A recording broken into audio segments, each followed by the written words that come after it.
This game from start to finish, and this series is now tied at 1 game apiece. Final score, Minnesota 117, Golden State 93. The Warriors will try to get back on the winning track, albeit without number 30. Okay, a very interesting game two tonight. Obviously did not go the Warriors' way. 117-93. The Minnesota Timberwolves even this Western Conference semifinal series as they take down the Dubs here in game two. And we go back to the Bay Area with the split that I think everyone wanted, but sort of a strange feeling after a blowout defeat. All right, this is Warriors wrap-up on 95.7 The Game. Evan Giddings with you here for as long as you want to go. I think that this is a game that, yes, it was a blowout, but there is a lot to dissect, a lot to pick away and talk about, and I want to hear from you. So first thing, the phone number, 888-957-9570. Also the number for the Boxer and Gerson work injury attorneys text line.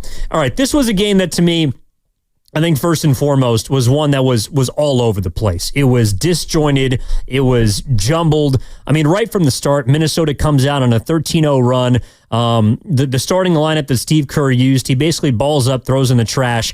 And it felt like that set the tone for what we saw, both from the Warriors, but also from the coaching staff. Like in a game, if you're talking about the kind of moves, the responses that teams make, I didn't think that Minnesota did a whole lot different in game two. We knew that they weren't going to make only 5 threes. We knew they were going to shoot a little bit better. We saw Anthony Edwards survive an injury to his left ankle in that second quarter and eventually come back. He was much better in this game. Julius Randle was much better in this game. Minnesota's offense was what it was.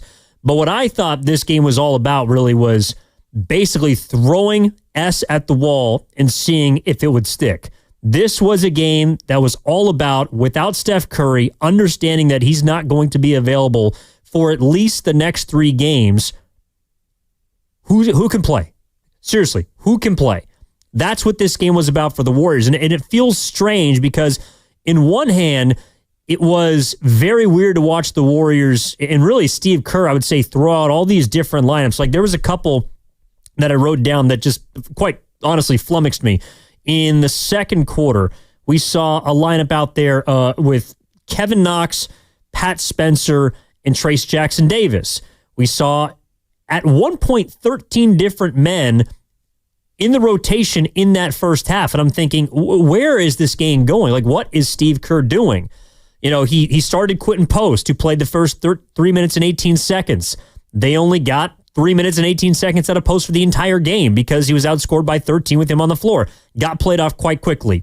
Then the Warriors steadied things in the second quarter when they went to their bench, and I thought they found something with whether it was Jimmy Butler playing with Jonathan Kuminga, Butler playing with Trace Jackson Davis. Those are the two kind of bright spots in this game for me from Golden State.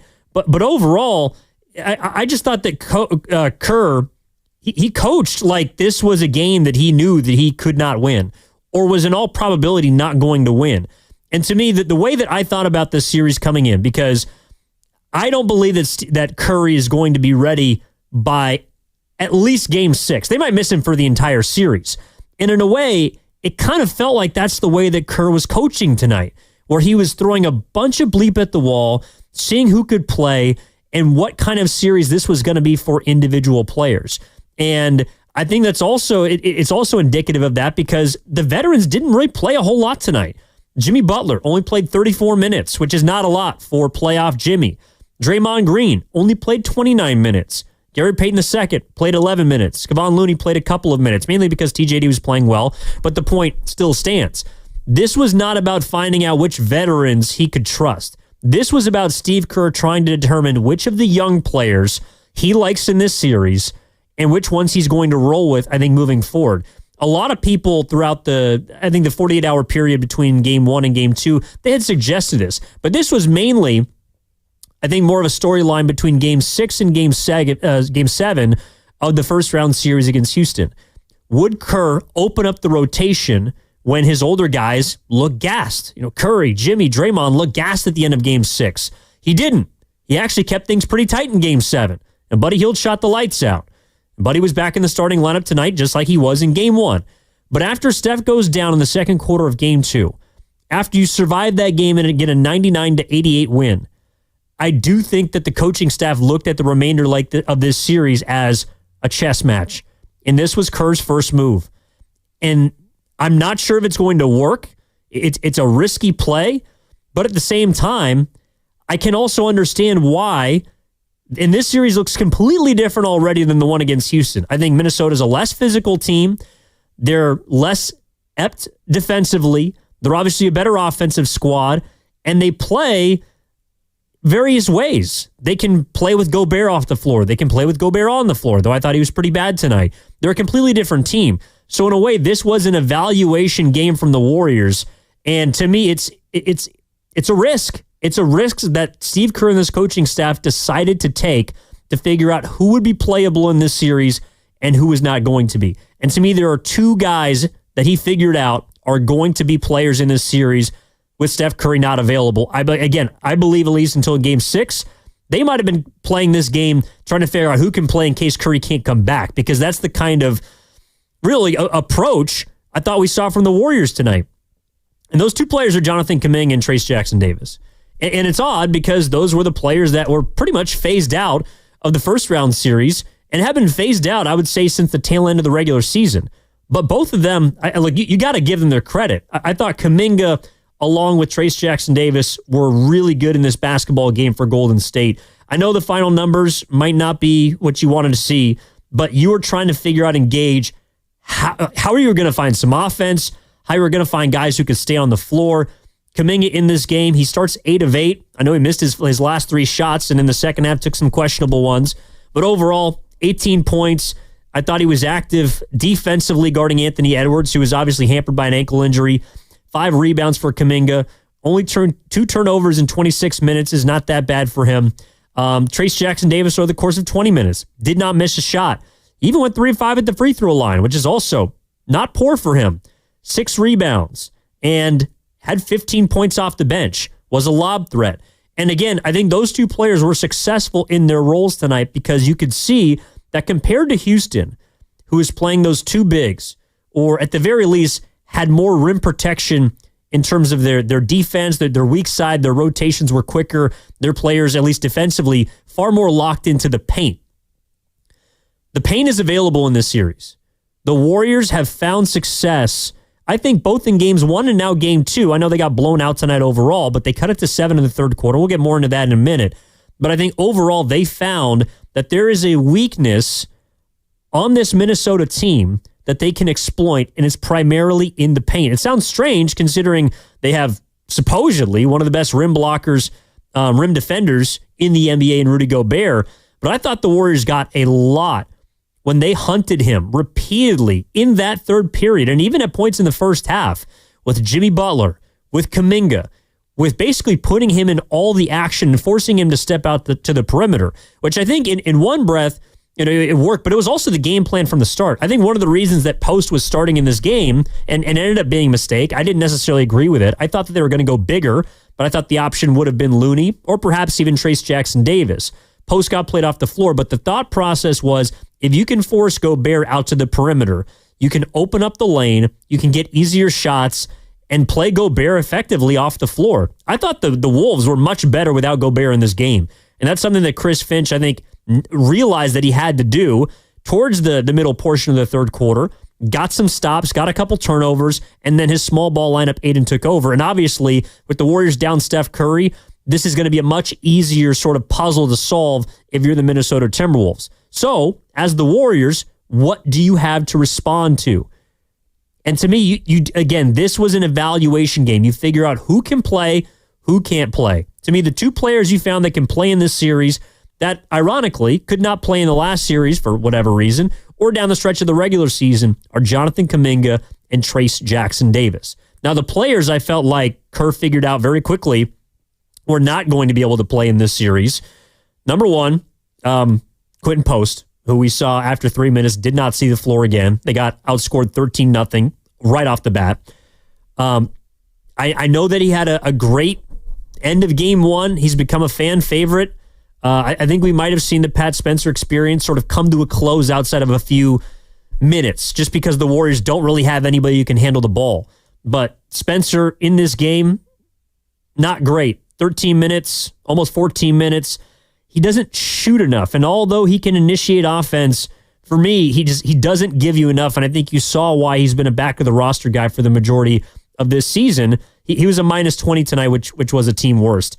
And then the third guy, which I hate to say is, and again, it's not to say that all of these players cannot play at different points, but we figured out tonight that they are not going to be seeing big minutes moving forward, at least until Steph Curry returns. And the other guy is Moses Moody. He's just simply lost his shot, and it feels like all confidence. Though he's playing with aggression, and on defense, you can still see it. He hasn't hit a shot since Game 6 of the last series. Tonight was 0 of 5 or 0 of 4 from 3. I thought a couple of his looks were a little unfair. He basically got grenades at the end of the shot clock on back-to-back possessions in the third quarter. One was an air ball. One barely found the backboard. But overall, Moses Moody just has not had it, I think, really since the midway part of that Houston series. And it's looking like those minutes are going to be going to someone else moving forward. So, again, Warriors, they lose tonight, 117-93, Game 2. I thought they played horrible off the bat at the end of the first quarter. When they got outscored 13-0 to start, they ended up only scoring 15 points in that quarter, could not find offense from anywhere. And they also got played off the floor at the end of the third quarter, which is when it got down to 7. Minnesota goes on a 20-5 run to end that quarter, and they ended up going up 20 into the fourth when the game was effectively over. Curve waved the white flag with 4 minutes left, and I'm interested to hear what he has to say in its entirety. But this game was over at the end of the third. So to me, this was an evaluative game, and I'm curious what Warriors fans are thinking about this at 888-957-9570. Cam, if we can open up the phone lines, let's go to Gary in San Leandro. Gary, what's going on, man? How we doing? Hey, what's going on, man? What's going on? I had such high hopes going into this game, and I was rooting for them all the way up until the third quarter. You know what deflated my hopes and let the air out of the ship, basically, so to speak, is I am so tired of seeing Pods on the floor. I'm over it. Every night, ever since the Houston game, every night he's going to find a way to make us lose this season. Whether he's turning the ball over, whether he's not in the right spot, whether he's forcing his shots, we're playing 4-on-5 when he's on the floor. He's forcing shots. He's not where he needs to be, and it's just ridiculous, man. I could put on a jersey and score more than he did. Yeah, he got 11 points, big whoop. But you know what? The 11 points came at a price, and that price was an L, right? We came within 7. If it wasn't for his turnover, that sparked the Wolves' run right there. Look at the tape. That sparked the Wolves' run right there. Not to single out one guy or two guys, you hit the nail on the head. Moses Moody, you know what? The reason why he was throwing up grenades, like you said, was because he is also not in the right spot where he needs to be. Undisciplined play from undisciplined players. Those two need to be pushed to the back of the bench. I could put on a jersey and do just as fine as they would. Promise you that. So that's all I got, man. Those guys got to go. They got to go. They got to go. Thanks, Gary. Well, the Warriors are going back to the Bay. And I know it sucks, and I'll get to Pods in a moment, but it feels a little bit like Game 2, outside of the fact that you're going to be missing your best player for an extended period of time of that first round series. And I remember sitting up here talking with my guy Grandy about how, well, now this series feels a lot different. And obviously Steph is the big elephant in the room here, but the Warriors got what they wanted, which was a split. You take the first game, you give yourself an ability to have a game or potentially two like this, which is what we saw also against Houston. And yes, they got pushed to 7. And I think that without Steph, this is looking like a deeper series. And it's unfortunate because I also think that it's becoming clear to me that the Warriors with a healthy Curry, and even potentially with a healthy Butler, because I still think he's banged up a little bit from that first series, they are looking like the better team so far. And that's something that shocked me. Not necessarily that they were better, but it does feel like the only reason that this is going to go deep is because Curry is missing time. And that's really unfortunate because I think that the Warriors would have an ability to win this potentially in 6 games if they would have gotten a healthy Steph. But obviously that's not the case. I think tonight, look, you were going to see a better performance from Minnesota no matter what. There was no way they were going to shoot that poorly again. I think that obviously Anthony Edwards battled through a lot tonight, and he's clearly not 100%. Even going back to the Lakers series when he hurt himself, and now there seems like there's more kind of evidence behind the theory that he might have been hampered in game 1. But overall, as far as Pods, I understand the frustration with him. And yes, he hasn't played particularly well. And the only reason I didn't put him in the category of the who can't play in this series is because like you need someone to dribble the damn basketball. And I know that he did not do a great job of it overall. He only had 2 turnovers in this game. And I hate to say he was the only positive in this game. Literally, he was a +1. Everyone else, you look up and down, minus. And he's frustrating, yes. I had a buddy who put a little bit of cash down on Pajemski's, hit the first shot. Well, Pods had an open 3 for the first basket of the game for the Warriors. Bricked it. But he had 6 assists in this game. He had 6 rebounds in this game, including a couple offensive rebounds. Had a couple steals. Like, he's not a perfect player, but I think for what the Warriors, again, they don't have a lot of options, at least at the guard spot, without Curry. And I just told you, I don't think you can play Spencer much in this series. So Pods, while he isn't perfect, he's got to play. Like, he just has to. And in fact, if you're looking at this game, he's one of the last people that I would point to as far as people that really, I don't know if it's irked me, but that played poorly overall. All right, for the 415 on the Boxer and Gerson Work Injury Attorneys text line, Pods, only positive. And he can be better. You're right, 408. He absolutely can be better. This is from the 510, and I think it's a good point, too. Cut down on the turnovers, and Dubs can take this series. That, to me, is a very astute point. Minnesota only got out on these, I would say, extended runs, or even putting a pin in the lone real Warriors stretch because the Warriors got careless with the basketball. And yes, there was one from Bajemski. There was also one from Jimmy. There was a really bad turnover in the end of the third period from Draymond where he threw it out of bounds. There was a play that I think it might have been, I forget if it was Moses. No, it was Guy Santos. Threw it right through the wickets of Trace Jackson-Davis. Like, there were some very sloppy turnovers. They had 7 of which in that third quarter. And to me, what that's going to hurt the Warriors in doing is, number one, yeah, you're giving the Timberwolves free points. But also, I think it masks that their offense was not that poor tonight. And I didn't think that their defense was honestly that awful up until obviously the end of the third and into the fourth quarter when the game got out of hand. But I thought the Warriors in the first half, they held their own. They just couldn't get a shot to fall. And that's because they don't really have a lot of players who can make shots or create for themselves. That's where Jonathan Kuminga does come into play. You know, guys tonight overall were not shooting the ball particularly well from 3-point range. They were 9 for 32. I mean, they don't have a lot of guys. Jimmy Butler hit 2 of their threes. I mean, Buddy Hield hit the other 4. And from there, you're looking around, you got 3 threes to go around. It's not going to work that way. You do need others to hit threes. You do need others to hit shots. And the Warriors just did simply not have enough firepower tonight. But yes, I'm with you. The turnovers, they put pins in the Warriors' lone chances at runs, and they really extended Minnesota's. Like, for example, at the beginning of the game, the Wolves come out, post got lost on a corner 3 by McDaniels, and the other one that they had, I believe, was on, I forget who it was, got lost on a Mike Conley 3. But then they got their last 2 baskets, both an and one from Julius Randle and then a transition bucket. They were off of turnovers. And in the third quarter, the Warriors open up 16-6. 3 bad turnovers in the next stretch of 4 minutes, leading to 5 points.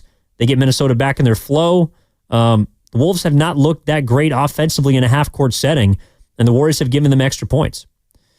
All right, let's go to 888-957-9570 is the number. Let's go to Jan in Mountain View. Jan, welcome to the program, Jan. How we doing? I'm doing okay. I just want to, kind of go down your path, and that is Kuminga and Trace Jackson Davis. They brought it tonight, and they scored, and they helped the team, and they got in the third quarter, they got it within 7, and then they had those sloppy turnovers, which led to their fuel of the Wolves, scoring and getting it up to 20 points. And I said, oh, gosh. And another thing, they need to, in the beginning, like what Curry does, keep the ball moving, because there were several, shot, what do you call it, a shot, when they're down at the end of the shot clock. And I think I counted 4 or 5 of them. I can't remember. But it was, I just thought, well, okay, Kerr, you need to, bring that back to tuition, and especially for the ones that don't play all the time. And then I'd like to know, honestly, what's going on with these,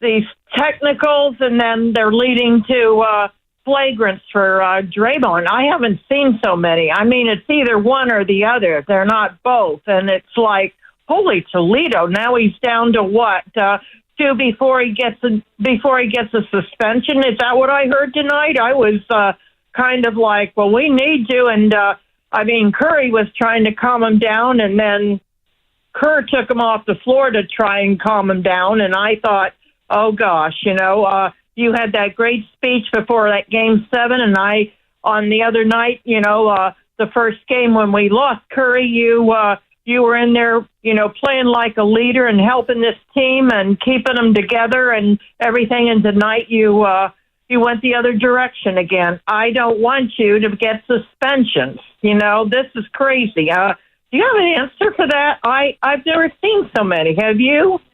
You mean from Dre? Well, from the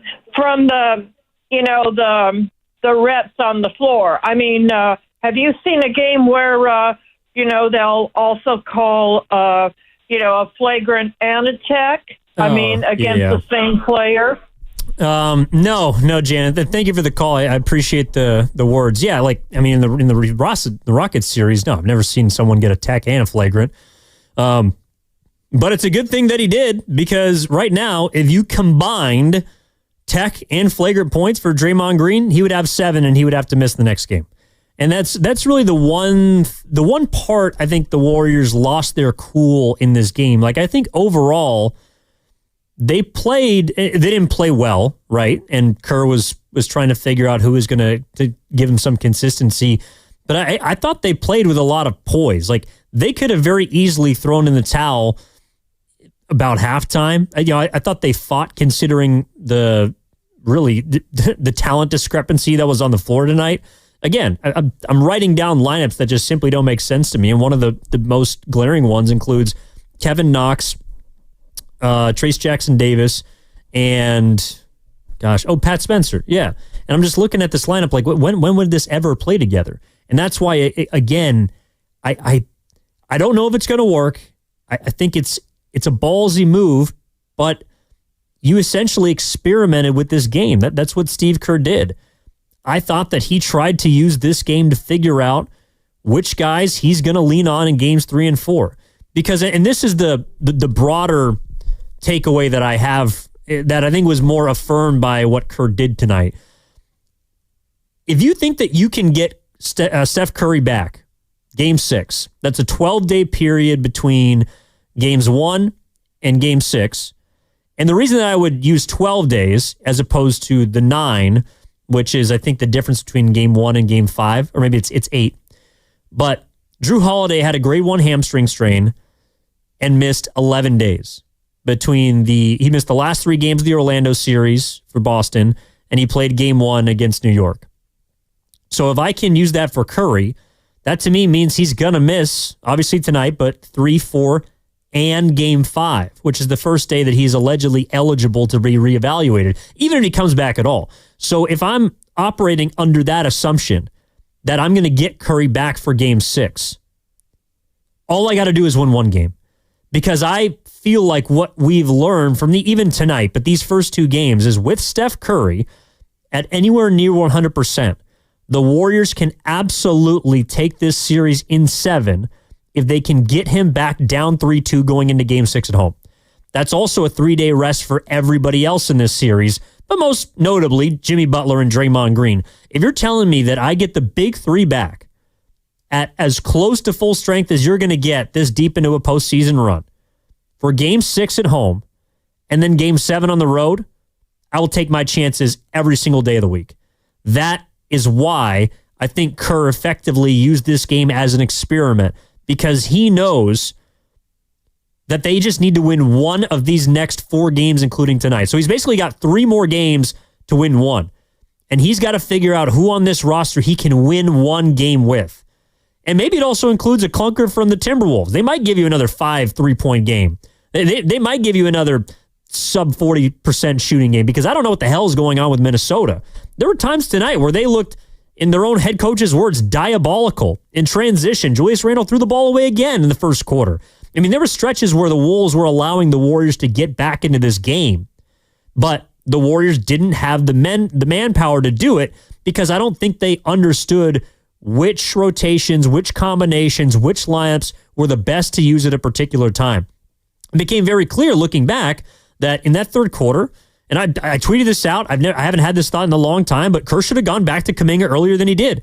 He took him out when he was playing great basketball, and immediately, along with, I think, obviously some other players were on the floor too, but immediately Minnesota went on a run when they went small. So tonight you figured out who you can ride with, and that's the goal, is to win one of these next 3 games, really just one of these next 2 home games, and then push it to 6 and see if you can get Curry back. And maybe if you could steal a second, that'd be gravy too. But to me, this was a chess move game by Kerr, and whether it's looked at as idiotic or maybe a genius move, that's going to be determined further down the line. 888-957-9570 is the number. We got a couple minutes left here before we got to hit a break at the top of the hour. Let's go to Andrea. Andrea in Berkeley. Oh, what's up? How we doing? Hi, how are you? I'm great. How are you? Good. I actually have Steph Curry sports astrology. I thought that might be an interesting, unique way to look at things. He's born March 14, 1988, 1:51 p.m., Akron, Ohio, actually in the same hospital as LeBron James. I don't know if you knew that, but that's some interesting trivia. And here's the thing with Pisces and the degree he is in Pisces. Saturn is in Pisces right now, and Saturn rules the skeletal system, bones, knees, teeth, joints, back. And it only happens once every 29 years when Saturn connects to our sun, which is our basic vitality. So we just have to kind of manage our expectations. The Saturn mantra is delay, not denial. So that said, you can see he's, a little impatient and so on. And Kerr is, more than frustrated with things. And Draymond's a fellow Pisces and he's really emotional. But, astrology is a permission giver in the sense that timing is everything. So it's just this cycle he's currently going through. And he's being, a little hard on himself. It's kind of a little more frustrating, demanding time for him. So it was, he was definitely greatly missed, and he's a mentor. He was on the bench. He was available for others, and Pisces has that empathetic quality. So he did what he could do considering the situation. Okay. So it's just, one of those planetary cycles that people have to go through sometimes, and there's no way out but through, but he'll be okay. Sounds good, Andrea. Appreciate the call. Not something I thought I was going to hear tonight. I was just in my producer, Cam's ear, saying, look, I'm from the East Bay, grew up within shouting distance from that area. That might be the most Berkeley phone call I've ever got in my entire life. So thank you very much, Andrea, for that. 888-957-9570 is the number. This is from the 415. Pods is not a point guard. While I am in agreement with you They don't really have one right now. And as much as I would love to believe that Pat Spencer could operate this offense, I'm sorry, I saw enough tonight. I think Steve Kerr saw enough too. He's not that guy. He's just not that guy. And I don't really think they have anyone else besides Jimmy Butler and Draymond Green that can initiate this offense. And actually, that's another thing too. That is what I think Steve Kerr did that kind of tipped his hand in regards to how he was going to play this game. There was a stretch in the first quarter where, and by the way, Jimmy Butler only played 17 minutes in the first half. Draymond Green only played 15 minutes in the first half. Those are not playoff numbers. Those are regular season numbers for both of those guys. About 34 on average for Jimmy, 30 for Draymond Green. Those are regular season minutes totals. Steve Kerr was telling you that this was not going to be a game where he was going to run his veterans into the ground to get a win. They took 6 of their first 10 shots from 3. They tried to figure out if they were falling, and then they played it from there. But he took Draymond Green out of the game. If I can go through the box score quickly right here, 6.5 minutes into the game. In fact, he took both Draymond and Jimmy Butler out of the game midway through the first quarter. That is not a playoff rotation. That is not him saying, I am chasing this game. That is him saying, I got to see what other people got. And who did he go to? He goes to Kuminga. He goes to Spencer. He goes to Looney, with Pods also coming out in addition to those two OGs. He is saying, we're trying something different today because without Steph Curry, we're going to have to find some offense. We're going to have to find some defensive. We got to figure out guys that are going to be able to stay on the floor. And so I couldn't believe that he didn't have one of Jimmy Butler or Draymond Green on the floor at all times tonight until I realized, oh, this was not a must-win game in the mind of Steve Kerr. And if you want to kill him for that, I completely understand, and I will take your phone call. We can talk about it. But we do have to hit a break here on Warriors Wrap-Up. 888-957-9570 is the number. I see on YouTube as well. Throw some questions in there. I'll get to them on the other side. Evan Giddings with you on 95.7 The Game. We're back after this. Looking for lifelong financial guidance? Look no further than Pettinelli Financial Partners, your dedicated financial coaches for every stage.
top. Jackson Davis catches and slammed it through.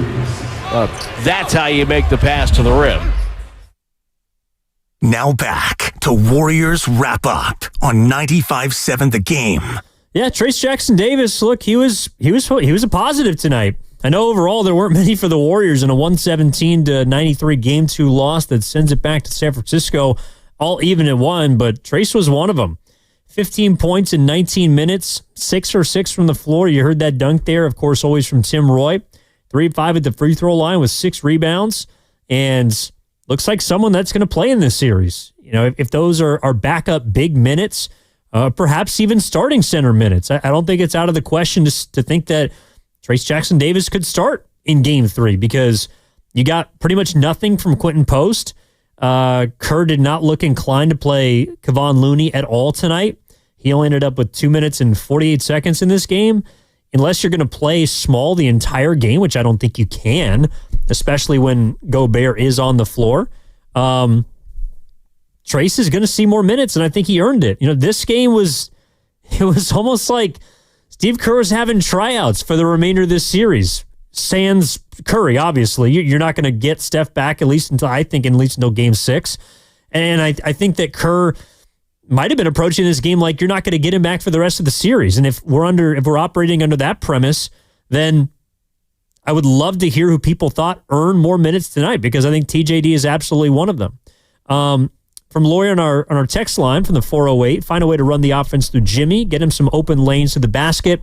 Offense looked clunky, absolutely. TJD, JK play with a lot of heart. Where the hell is GP2? They need another vet to step up. To me, this was actually not a game about the vets, and I think you saw very early the guy who actually two guys. You can tell Jimmy didn't have juice early. I thought he was more passive than he usually is. There was even a play in the second half where he had like a one-on-one with, I don't know if it was Nickeil Alexander-Walker, or it might have been DiVincenzo, but he drives into the paint and just throws it back out to the three-point line. And he does that a lot, but it felt like there was a lot more hesitance and sort of passive play from Jimmy Butler in this game, a game where obviously a lot of people are expecting him to be playoff Jimmy. I thought he did everything he could to get other people involved early. No one was making shots, and in the first quarter, they only scored 15 points. They somehow hit 3 of 8 from downtown, and Jimmy was one of them. But 5 turnovers didn't help. That led to 7 Minnesota points. And I just thought that Butler was passive in this game. And then Draymond Green, another veteran, picked up a technical foul, like inexplicably. And I know that he apparently doesn't have control over his limbs, but flails on the wing, hits Naz Reid in the face, gets called for a tech. That's his 5th. He gets 2 more. He's suspended for a game. He gets 2 more flagrant points. He's suspended from a game. Draymond wasn't locked in tonight, and I thought you saw that very quickly. And then in regards to GP2, I think that again this was a game where Steve Kerr was trying to see what he had from the young guys, and that's why Gary Payton didn't play more than 5 minutes over the last 3 quarters. He played 6 in the first quarter. Game wasn't going their way. Kerr started to throw different stuff at the Wolves, mainly Jonathan Kuminga, who plays the same position as Gary Payton II. And to his credit, I thought Kuminga played well enough to stay in the game, helped them make a run in the third quarter, and that's probably why GP2 didn't see a lot of tick. All right, 888-957-9570 is the number. Let's go to Roque in Alameda. Roque, what's going on? You're on Warriors Wrap-Up. How are you? Hey, good evening. Thank you for taking my call. It's, I'm going to be honest with you. I thought we had a chance here, when you cut it down to 7. Okay, and I don't know what happened there. Substitution, who's in the floor? Okay, that's the other point. This is my take right here. Okay, this 2-person there who's been playing, that's been starting for so many games. Okay, you got Moody and Podzinski. Boy, did they shrink tonight? Boy, did they shrink tonight. I mean, have you ever seen a 4 air ball by Moody? He was in a restricted area. No one's guarding him. Just missed the whole rims. Oh my God! Oh, this is a disaster. I said, it's not doing good. Okay, and other than that, our free throw, that's killing us. I know we missed 9, but I'm going to give credit to Kuminga, I feel like he should start the next game, okay? Or Trace Jackson. If it wasn't for those two, we would have got killed by 40-plus points. These two kept us in there, 15, 18 points. Rebound by Trace Jackson. That was big. Buddy Hield, he can't do that much. They were really on him, okay? And Jimmy, as much as he did good, but I tell you, he passed a lot of shots under the rim. It seemed like he was scared there for a while, and he could have had Nas Reed on the foul trouble, and he just passed it outside. What is up with this guy? He leave on the paint. They're not in sync tonight, okay? And there's so many minors in there that I saw that really that we could have been in the game. Maybe could have won by 10%. And also Steve Kerr, I think tonight he was just experimenting. He said, we're not going to win this one without Curry. So he was putting everybody, I think this is the first time, I think I saw on the stats here, 14 players that NBA started since I don't know when. But it looks ugly. He has to shake the lineup next game. But I got a feeling we'll come back without Curry. We'll win the next game. Okay, thank you for taking my call. Appreciate it, okay. Yeah, I think that Pods is probably more playable now than Moody. Just because Moody, he literally hasn't hit a shot in 2.5 or 3 games. And look, he got some late shot clock just bombs handed to him that he was going to do nothing with. But none of his shots are really that close. And I got to point it out because he had a play in transition in the first quarter where he came down the lane, stopped, hesitated, took like a 10-foot floater with one hand with nobody in front of him. I don't know if you saw this, Cam. He airballed. Like it might have been his first shot of the game, but it was not close. And I feel like, unfortunately, that's just been the kind of offense that we've gotten from Moses lately. It doesn't mean that he can't come back in this series or in perhaps a later series if the Warriors can advance and help this team. But for right now, I have to operate under the assumption that Moses Moody is not going to give you anything on offense. And it's tough because he's been a 38% three-point shooter in the regular season. He's been someone that has really, I think, grown into a nice starter as illustrated by the 19-4 record over the first 23 games that he started. But he can't really play right now. And then Podziemski is someone that, while he doesn't make a ton of shots and is very streaky offensively, again, the 6 rebounds I would point to, the 2 steals, the 4 assists, he does other things that keep him on the floor and keep him in the game.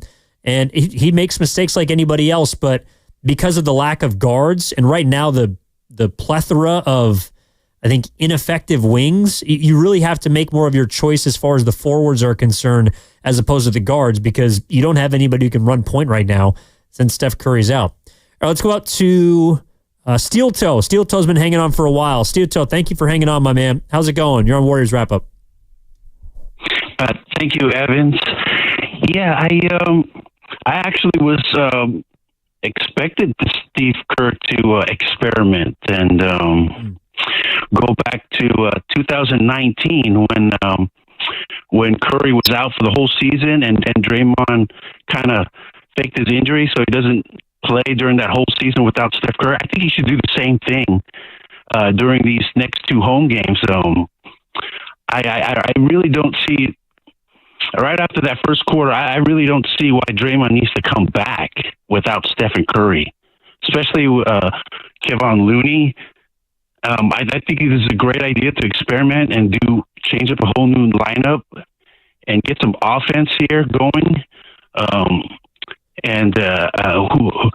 don't want to see Quentin Post, and I don't want to see Moses Moody for now. They should be at the back of the bench. I like my starting lineup to be Kevin Knox at center. He could be like a Quentin Post who could play a little bit better defense. Kevin Knox on center with Kuminga at the power forward. And then the backup center should be Trace Jackson Davis. and the other power forward should be Guy Santos. We need a one dunker and a one 3-point shooter next to each other at the power forward and center positions, and let's just experiment. Let's not use too many of the non-scorers in here, and let's find some new guys. I want to see Braxton Key. You know what I mean? Let's see him shoot more threes. Let's.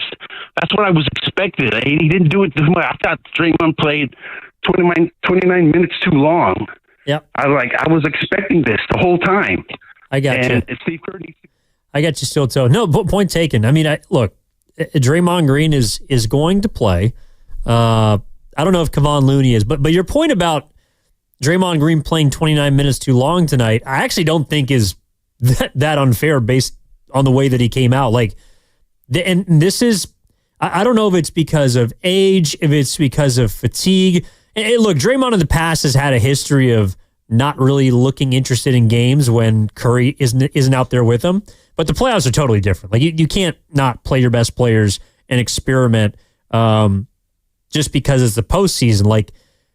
Once you saw that this game was not going the way you wanted to, I think you could throw all caution to the wind. But I hear you on the point of you want to see more guys. I think this was the game where we saw all the guys. Every single person that was a potential option for the Warriors to play both tonight and in the future of this series got burned. I mean, seriously, let's just go up and down the roster right now. Off the bench, Gary Payton II, he's in the rotation, he played. Kuminga, who really hadn't played much, if at all. He got limited burn in Game 7, was largely ineffective, and in Game 1 played, wasn't particularly impactful. Tonight, I thought he showed life. And look, the Warriors need someone who can score the basketball, and if there's one thing that Kuminga can do, well, I thought that maybe the last couple of looks that he took were, kind of heat checky. He made his first 8 shots tonight, and he did miss 3 free throws, but that's kind of what you get with Kuminga. This was, by Jonathan's standards, especially since he's returned from injury, this is a Kuminga game that I will take. So, and also I would point to his 5 rebounds as a level of engagement from him. You're probably going to see him in the future. Spencer played 14 minutes in this game. That's someone who doesn't generally play. The only time that Pat Spencer has played has been during blowouts or games where players have gotten hurt. I don't think we're going to see him a whole lot for the remainder of this series. Guy Santos played 8.5 minutes. You might see him, but I would argue that if Kuminga is someone that has gotten or earned more minutes, you're probably not going to see a bunch of Santos because they both play the 4. Although there were times when Santos and JK were combined out there. That could be a future combination. Kevin Knox, I think Kerr was, again, trying to see if maybe someone who's been in the league for some time, who Knox has, could steady this game somewhere. Probably not going to see a ton of him in the future. Trace Jackson-Davis absolutely has earned more tick in this series to the point where, heck, he might be starting in Game 3 because Quentin Post, who also played in this game, got played off the floor in 3 minutes and 20 seconds. So I think you saw everyone that Kerr had the possibility to play, obviously not named Steph Curry.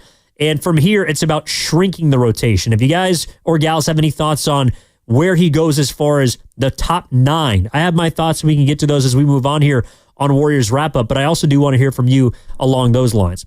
Let's go back to the phone lines. Juan in Dublin wants to talk about Kuminga and Buddy Hield. Juan, my man, what's going on? How are you? Hey, how's it going? Thanks for taking my call. Yeah. As far as Buddy goes, what I notice with Buddy is when he rushes his shot, he misses. When he gets his feet set, he's on point. And tonight he was rushing his shot a lot. And as far as Kuminga goes, you got to ask yourself, how come Kerr wasn't playing him before? Because I think if Kerr would have been playing him before, Kuminga had a lot of rust on him. And I think if Kerr would have been playing him, prior to this game and towards the end of the season, I think, Kuminga could have helped us, a lot more. And going forward, I think Kuminga is going to be in that rotation. And TJD, they both deserve it. That's pretty much it. I got you, Juan. Yeah, the Kuminga thing, I'm with you, and the 408 on the Boxman Gerson worker injury attorneys text line is also the same. Yeah, Kuminga played himself into this game. Hopefully this game will help his confidence. Yeah, I think to your point, Juan, too, especially at the beginning and in game 1 and even game 7 against Houston, like Kuminga looked like a player who hadn't played much at all. And I think Steiny made this point, and I agree with him, that the game that really hurt a potential Kuminga involvement in both the Houston and maybe this series up until this point was him being out for game 5 against the Rockets, where that would have obviously been a game to get him a ton of burn, try and get him some sort of rhythm and confidence. Because you saw once he was playing with confidence, it bleeds in over to the other end too. Like there were possessions where you saw him picking up Anthony Edwards. And yes, Edwards is someone who is, look, he was hurt. Trace Jackson-Davis landed on his ankle in the second quarter and probably was less than 100% even after he came back, especially. But Kuminga was guarding him. I expect in the future, Kuminga's going to have to guard that guy.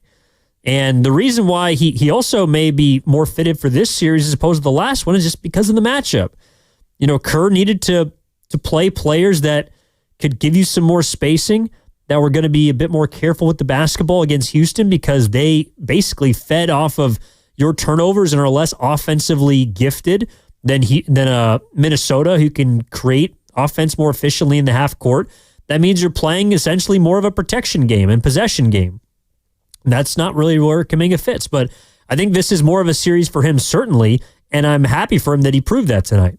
888-957-9570 is the number. Evan Giddings with you on Warriors Wrap-Up. We do have Steve Kerr, along with Jimmy Butler sound coming in that I do want to get to in just a moment. But Cam, before we do that, can we go to Jordan in Union City? Jordan, what's going on? How are you?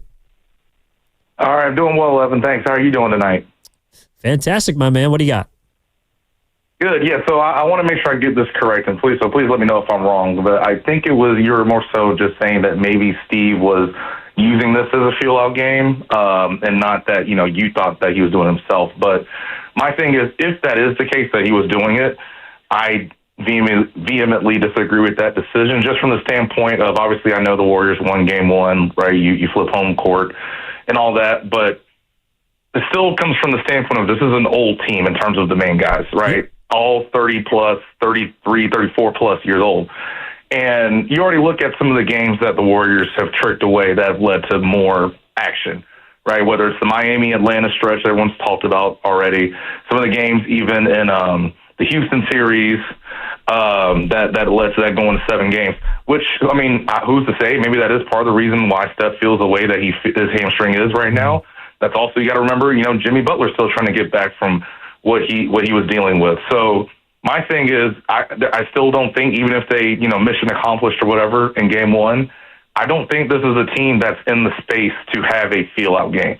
You got to get this done when you can to make sure your old guys, who are your go-to guys, are as healthy and as rested as possible going forward, if they go forward. Yeah, no, I got you, Jordan. And look, a lot of good points, and you are right. Yeah, what I glean from this game is that this was a feel-out game from Kerr, and whether or not it was a smart decision, I totally respect that you don't agree with it. I think that's fair. Like I heard a lot of people actually talking about that, both during the game as well as after. Like, if this was a feel-out game, one, I think, simple rebuttal to Kerr is, well, this is the playoffs. Like, shouldn't you know if Curry's out, who's going to step up and step in? Like, why are you having to feel out 13 guys on your roster? Why are you having to figure this out in the postseason? You had 82 games in the regular season to do that. That's an absolutely fair criticism of Kerr. But where, to me, this completely changes is when Steph goes down. Like, yes, you're right, they had those 3 games towards the end of the year without Curry and when Jimmy Butler played. And I think they won one of them. They beat a full-strength Milwaukee team at home, but they lost those 2 road games to the Heat and to the Hawks. And neither game, I believe, was particularly close. It looked actually a lot lower. I thought this game tonight looked a lot like the Hawks loss did, where they pretty much go down, they get blitzed out of the gate. I think they might have cut it in that Atlanta regular season game to 12, maybe even 10. It didn't really feel like they cut it to single digits, if at all, in the second half. And then every time, they gave a push, Atlanta just knocked them out. So I hear you. But this is different to me because I feel like the experimentation that Kerr is going with is necessary based on the matchup of Minnesota. And I also do believe that this was a game where the veterans did kind of get some rest. Like, I know that Jimmy played 34 minutes and Draymond played 29. But, Jordan, the point I was trying to make earlier was, though the Warriors have an older squad and they played some of their dudes, this wasn't really a fully taxing game for Jimmy Butler. If this was a game that they're trying to win, like if this is a close future game without Curry, I can guarantee you Jimmy Butler is playing over 40 minutes. Draymond Green is playing close to 35 or more minutes. Gary Payton II is probably playing maybe 20 minutes. I don't know. My point is those two guys, particularly Jimmy and Draymond, he is going to push them without Steph. Tonight he didn't, and he showed his hand very early that he was not going to do that. I think that it's because he was trying to figure out who of the other younger guys, and this is also, to be fair to the Warriors, the postseason is completely different than the regular season. While you might say, this guy you should know about over 82, we've learned very quickly, and it happens every single year. It hits us like a brick. The postseason is a completely different season. So Kerr's got to figure out against this particular matchup in Minnesota, who's going to work and who's not. And I think it's also because, like I talked about earlier, they're not looking at this as, can we finish this series quickly? They know that that's not realistic, and if they run themselves into the ground, they might actually end up doing more damage than good. This is about how can you get one win over the next two at home. And if they had to sacrifice this game to do it, I can at least respect that strategy. To me, the decision that Kerr made tonight and that his coaching staff made tonight about experimentation, throwing bleep at a wall and seeing if it was going to stick, playing 13 guys in the first half, that will be completely decided by the result of this series. If they go on to win this series, whether it's with getting Curry back, or hell, even finding a way to win this series without Steph Curry, which is possible, it's going to be because of what they ideally figured out tonight. And that is what we're trying to get to the bottom of. Kerr played a chess move, and we're not going to see until 4 or 5 moves down the road whether it is a good one. That's the way that I read it. All right, we got to hit a break here on Warriors Wrap Up. 888-957-9570 is the number. Evan Giddings with you, reacting to 117-93. Game 2 goes to the Minnesota Timberwolves, and now they come back to San Francisco tied at 1. Did you get the split you wanted? Does it feel like it's a little sour because you don't have Steph? Are you worried even more now because you don't have Curry? Or do you think that Minnesota, who I don't think, even though they won going away, played particularly well tonight? Is this a team that the Warriors could get 1, potentially 2 against? I want to hear from you. Also, our YouTube chat powered by First NorCal Credit Union. We'll be back after this. We got Steve Kerr coming up next. Also, some cuts from Jimmy Butler and Jonathan Kuminga on the way on 95.7 The Game. Now it's time for the closer.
Now back to Warriors Wrap Up on 95.7 The Game. All right, Evan Giddings with you, trying to get to the bottom of this 117-93. I mean, it was a blowout win for the Minnesota Timberwolves tonight. Now split going back to Chase Center. Game 3 is going to be 2 days from now on Saturday. But I think that this was a far more fascinating game than the final score indicates. And the reason is because of how Steve Kerr went about this game. In this game tonight, Steve Kerr played 14 players in the first half against the Minnesota Timberwolves. They're the first team, the Warriors are, to do that in a playoff game since 1998. You tell me why he did that. And I got some sound coming up for you in a minute that might give us a little more insight. I want to listen to it together. But I want people out there to tell me why he did it. Because my theory is, simply put, he's trying to figure out who he can play, understanding they may or may not get Steph Curry back for the remainder of this series. He's trying to figure out who can play for games 3, for game 4, for game 5, for game 6, maybe for game 7. He's got to figure out who he can trust and who he can play in this series against Minnesota, who I believe has shown itself to be a completely different opponent than the first-round matchup they had against the Houston Rockets. All right, 888-957-9570 is the number. Back out to the phone lines we go. Let's go to Devin in Oakland. Oaktown in the house. What's up, Dev? Dev. Going once. Don't let me down. Going twice. See ya. All right, let's go to Cam if we can. Khalil in Oakland wants to talk about Steph. Khalil, how we doing? Hey, good. How about yourself? Great, man. What do you got? I'm more optimistic. So the reason I want to talk about Steph Curry is I think one of the best games I've watched was when Steph Curry played in Game 3 against Houston Rockets. When Steph plays the point guard, it's dangerous. And he had Jordan-esque moves, and he made shots from the two-point range.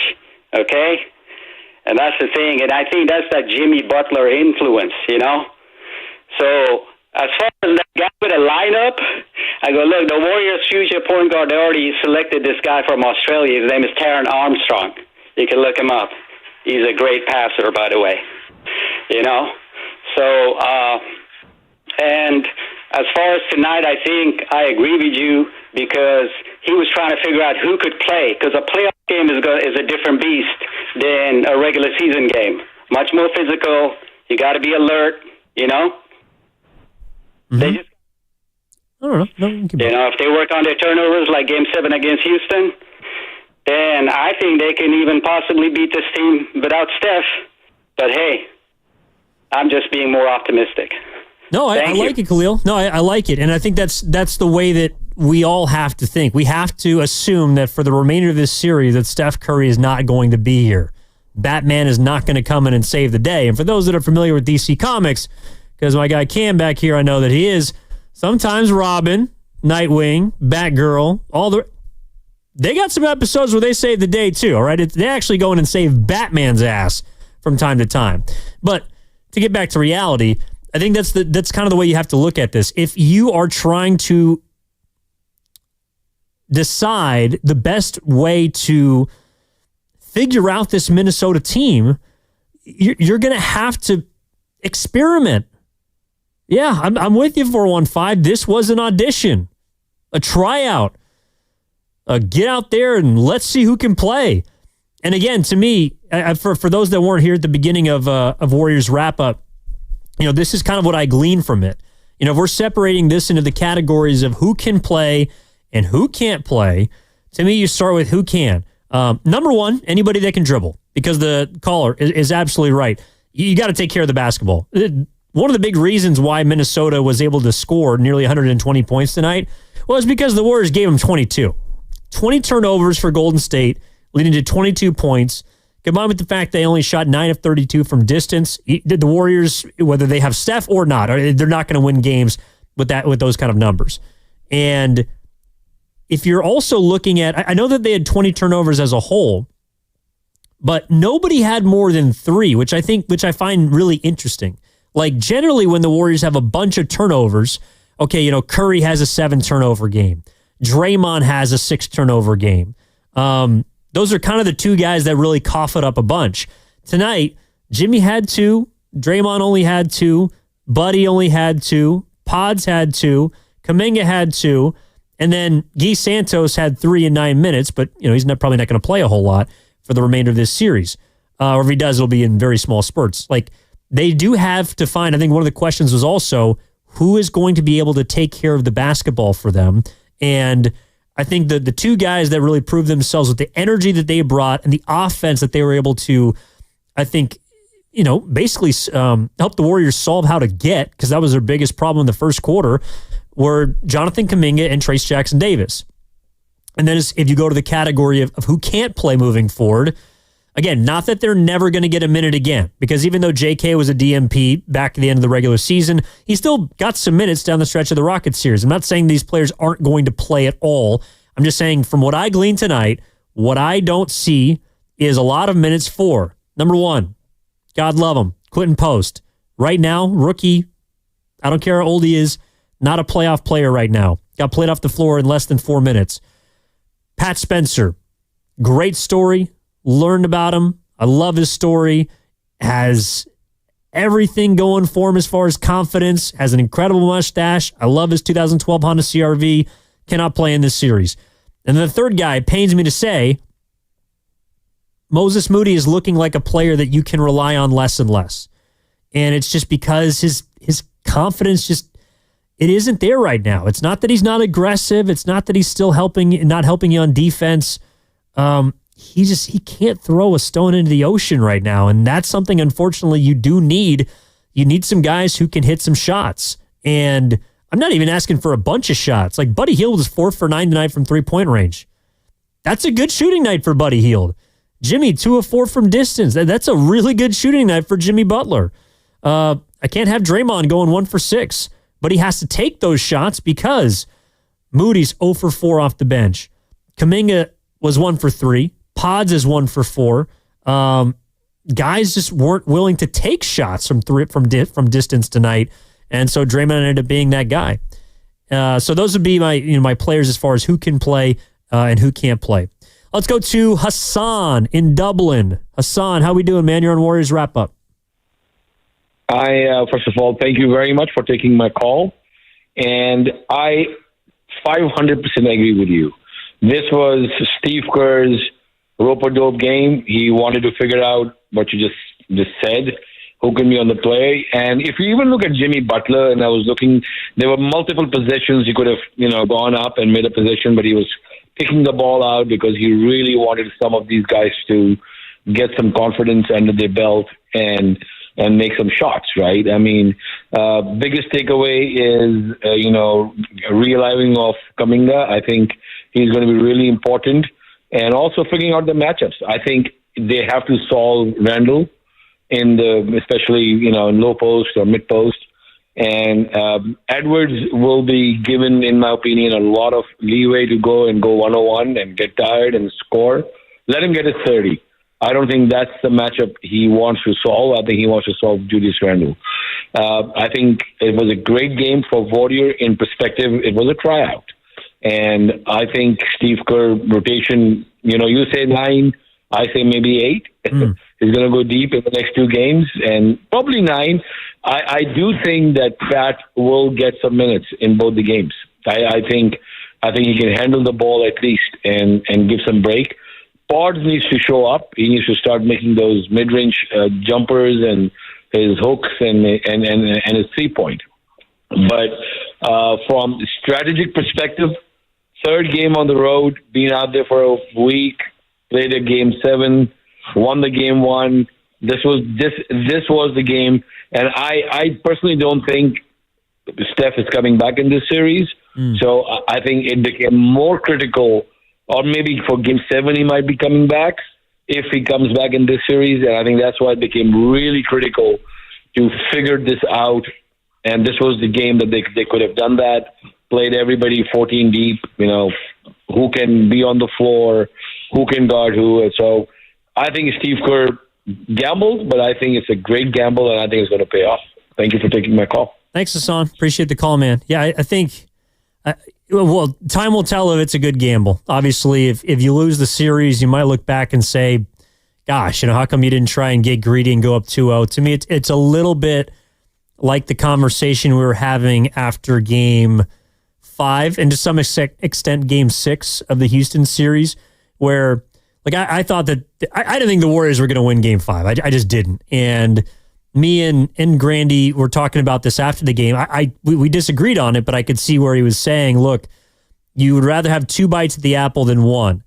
And I'm not saying that the Warriors put all their chips in for, maybe Game 3, but the equation's so much different now without Steph. I mean, that's something we also haven't talked about a whole lot as well. Evan, Steph Curry is really freaking good. And he masks so many deficiencies on this basketball team. Jimmy Butler does too, to some extent. Look, and obviously he didn't play very well tonight. I didn't think he was particularly engaged. I didn't think Draymond was particularly engaged as well, as evident by his early technical foul. But without Steph, you lose the oil to your engine. You lose on offense in particular, right? And Steph is a better defender than people now give him credit for, but they looked absolutely lost out there on offense. And maybe that's what it was more about trying to figure out than anything else. Who's going to help you score some points? Because I thought that, I know they gave up 117 tonight, but I thought for the most part in the first half, they held their own. Like defensively, they were not awful in this basketball game. And you just go look at how many points they held Minnesota to in this first half, if I can quickly bring it up here. 27 in the second quarter, that when you basically played them just about even, is not that bad. Minnesota shot it a whole lot better from three-point range tonight. That's something that was probably going to happen, just regression to the mean after shooting 20% in Game 1. But when you don't have Curry on the floor, you almost have to completely reorganize your offense. You have to do things so much differently. And when I was trying to figure out how things would look before this game, when I saw it kind of click a bit was probably in that third quarter when Butler and Kuminga were repeatedly picking on Rudy Gobert. And I think in a way, that's when Minnesota actually ended up putting this game away, is when they went away from their traditional big. It's in the Rockets series, the Warriors really struggled with playing Steven Adams off the floor. And I think one of the reasons is because Şengün or Adams would always force Draymond to have to guard someone or to box out somebody. And Rudy Gobert, God, Roberto Duran, hands of stone. This guy cannot finish a basket. He missed 4 bunnies at the rim tonight. It was brutal to watch. And that means that Draymond can float a little bit more. I think that's why they were so good defensively in Game 1. So with the Wolves not having a traditional post player, someone that can punish you for your lack of size the way that Houston does, that gives the Warriors an advantage. And defensively, it means that they're going to be fine, but offensively, they got to figure out. And without Steph Curry, Buddy Hield's got to take a bigger step up. And I also think that for example, a caller called a couple minutes ago and was asking about Buddy. Buddy had free reign tonight, or was maybe shooting too much. Yeah, you need someone to take these shots now. And in fact, I think one of the, before the game, if you're Steve Kerr and you're looking at this team and you're telling him, all right, here's your role tonight, here's what you're doing tonight. One thing for Buddy Hield is, Buddy, shoot the ball whenever you want. Seriously, we need somebody to get shots up. If you have an open look, first good shot, take it. And they might need Buddy Hield to take more than 14 shots in a game moving forward. I would much rather for example, Draymond went 1 for 6 from three-point range tonight. I know that Buddy may not always get great looks. I would rather that 3 or 4 of those threes go to Buddy Hield. I feel like they have a better percentage of going down than if Draymond's taking threes. You have to figure out where everybody slots in now when they move one peg up the order. And so to me, that's the biggest question is now how you figure out your offense. And I think the answer to me coming into the game was try and play a little more isolation. And I think that's when they had their best success, when they just basically played generic kind of pick and roll, pick and hunt your guy on the other end, go at him. And I thought when Gobert was on the floor, they had a lot of success. They started the third quarter 16-6. Their best run was 13-3 when they cut it down to 7. And then obviously it ballooned up from there when the Wolves went on a 20-5 run to end that third quarter. Ironically, when also Steve Kerr took out Jonathan Kuminga. He put I think it was Santos into the game. He brought back, but TJD was also a big part of that early run too. But he brought back, I think it might have been along with Santos, Spencer. Yeah, and things just got out of hand.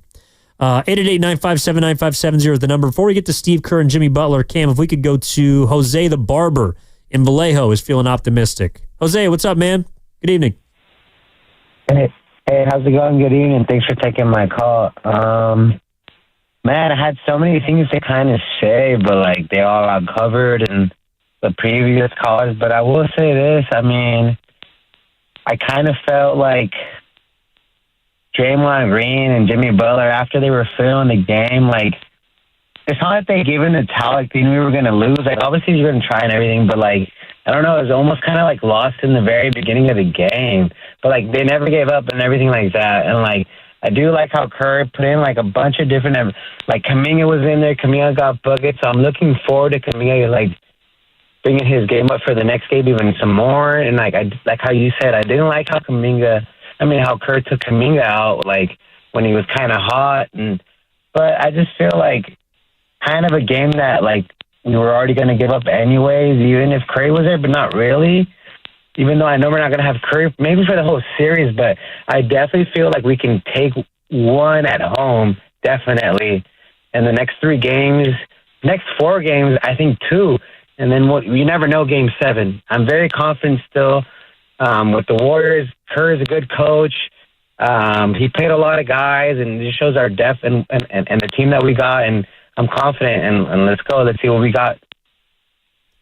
Thanks, Jose. Yeah, no, I'm with you. I mean, I also do have to clarify, like, the Wolves didn't blow them out just because Kuminga left the game. Like, it was, by the way, along with Kuminga at that 5:04 mark of the third quarter, right? And you also have to credit Finch for recognizing that both JK and Jimmy Butler, both of them together, were picking on Gobert every single possession down, it felt like, for the first 5 minutes of the third quarter. You look at the stretch from the 8-minute mark to the 7-minute mark. Jimmy Butler, driving floater. That was against Gobert. Got to the free throw line on an and one. Kuminga had a driving dunk from the baseline, which was probably the highlight of the night for the Warriors, aesthetically speaking. And then they get a steal on an Edwards bad pass. They find Buddy Hield in the corner. He hits a 3 to make it 62-55 with 6:57 left in the game, in the third quarter, pardon me. That was the closest that the Warriors really ever got outside of, obviously, the start of this basketball game. But then he goes small. Chris Finch does. He brings back Randall. He puts DiVincenzo in for Mike Conley. Immediately, Naz Reid hits a big 3. Naz Reid was also good in this game. He's probably been the Wolves' best player over the first 2 games of this series. Kuminga hits a 3 from the corner, but then bang, response 3 from Dante DiVincenzo. After that, they get out in transition. Pods' second turnover of the game leads to a McDaniels running layup. Then the Warriors call a timeout after it's a 12-point game. So the Wolves, when they went small, it felt like they were on the brink of success even before Kerr went to his bench, and then it all obviously ballooned. Kuminga goes out, Pods goes out, Hield goes out, Draymond Green goes out. Like, it's an entire line change, and that's another reason why I'm thinking, like, if this is a lineup that you're finding success with, they've only played 7 minutes into the period together. That's not a ridiculous amount of time, so you don't think that they're running out of gas yet. But he goes to GP2, Moody, Spencer, and immediately, along with Jimmy Butler, the wheels just kind of, they just come off. Ant gets to the free throw line. Moody gets hit with a late shot clock 3-pointer that he misses, which leads to a leak out. McDaniels has a dunk. Moody, again, late in the shot clock, misses a 34-foot step back on basically a grenade. That 2 possessions later leads to a Nickeil Alexander-Walker step back 3-pointer. Like the Warriors just weren't able to stay with the small lineup of Minnesota. So it wasn't just surrounding Kuminga, in my opinion. It was the fact that they had an entire line change that shifted the dynamic of that third quarter And that's, again, another example of I don't think that Kerr was necessarily chasing this game. And you could say that that's a massive mistake. The game was still in the balance. But to me, we're going to have to figure out whether or not that was a dumb decision or this overall approach to this game was a silly choice by Kerr, whether or not they win the series. This was a game that Kerr was playing, I think, with some foresight, and their coaching staff identified what the plan was going to be. This was not a game they felt they had to get. And they got their win in game 1. And now it's all about getting one of 2 at home. And then the series will move from there, and we'll reassess and we'll reevaluate. Before we get to the top of the hour, I do want to sneak in a call here, Cam, if we can. We'll keep this thing going past 10 o'clock, so keep it locked right here. If you got questions about the game, we're going to play Steve Kerr, Jimmy Butler, Jonathan Kuminga for you in a minute and react to that. But before we do so, again, 888-957-9570 is the number. Evan Giddings with you on Warriors Wrap-Up. Warriors lose 117-93 against the Minnesota Timberwolves in Game 2. Let's go to Fremont and talk to Shardal. Shardal, how we doing, my man? What's going on? Hey, Evan. It's great calling to the show. I'm a big fan of you. I call into 95.7 the game every single night. I love supporting you. Tough loss tonight for the Warriors. They fall 117-93 to the Timberwolves. I think they shit the bed in this game, really, the Warriors. They could have won this game. This was an easy game that the Warriors could have won, and they just did not show it tonight, which is just not the way you like to see everything end up, you know. But I hope they play better in Game 3. I hope they do much better. I'm going to the watch party in Thrive City with my friend. We already agreed on it. We're going to the watch party in Game 3. So I'm going to be there in Thrive City, rooting on the Warriors at the watch party. It's tough, but I love calling into Warriors Wrap-Up, and I'll definitely call in next time. I got you, Shardal. Appreciate the call, man. Thank you for hanging with us, and have fun at the watch party in Game 3. All right, so our guy Chris O'Connell has cut up some incredible sound for you to hear as he takes off. Job well done, Chris. Thank you very much. And I always like picking the brain of people back here. Look, like Chris is always locked in. He's listening to Tim Roy and Tom Tolbert call their asses off every single night here on 95.7 The Game. But he's also, he's getting a vibe. He's hearing the energy of the game. He's going through all these press conferences. So he's picked out the best cuts for you. And I love picking his brain after the game to see what he thinks. And we're all trying to figure this out. Seriously, like we're all trying to figure out what exactly happened tonight, what the positives are, and what the Warriors are going to do moving forward, because I think we're also on the same page. The Warriors kind of look like the better team through 2 games, even without Curry. I'm sorry. They feel like the better team, especially at full strength. All right, here's Steve Kerr on how his game plan was tonight, or how they orchestrated the game plan and how they played. Well, I think part of the game plan coming in was to play a lot of people, and we did. I think we played 13, 14 people in the first half. And part of the reasoning is, obviously the fatigue of the run we've been on with all the travel and the games, but part of it also is we have to figure out what we're going to be able to do in this series without Steph. And so we gave a lot of people a lot of chances, and then, some guys really stepped up. Trace and JK were both really good in this game. You could see that their athleticism was important.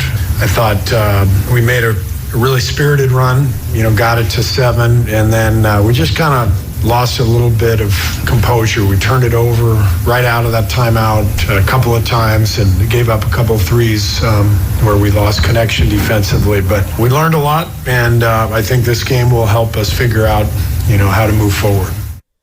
Well, there you have it. I mean, Steve Kerr basically laid it out for you. He told you the game plan. Play a lot of guys. Again, the first time in a playoff game since 1998 that a basketball team in the postseason has played 14 players in the first half. They were going to play everyone. Everyone was going to get a shot.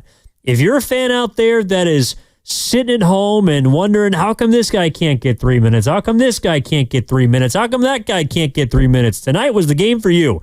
Everybody played. You get a minute. You get a minute. You get a minute. Everyone got to play tonight. And now we go to the drawing board, we look at the tape, and we figure out who no longer gets those minutes. Where are those minutes going to go? And I have a couple of ideas. We've had some suggestions from the Boxer and Gerson work injury attorneys text line from the 650, the top 9, and I think this is the next place we can go as well. I'm also going to play the entirety of Steve Kerr for you on the other side because there was a couple of other things I found very interesting, kind of getting into the specifics of the experimentation, where the Wolves also got a little bit better tonight because I think you do have to give them credit. Jimmy Butler was asked about the game plan. Jonathan Kuminga was asked about both his big moment against Gobert dunking on the baseline, how some of his minutes helped him find a rhythm. A lot moving forward here on 95.7 The Game. But who's in your top 9 right now after watching that game? That's my question. Who is your top 9? We're going to try and solve that as we move forward. Again, past 10 o'clock here on Warriors Wrap Up on 95.7 The Game. Evan Giddings with you. We're back after this.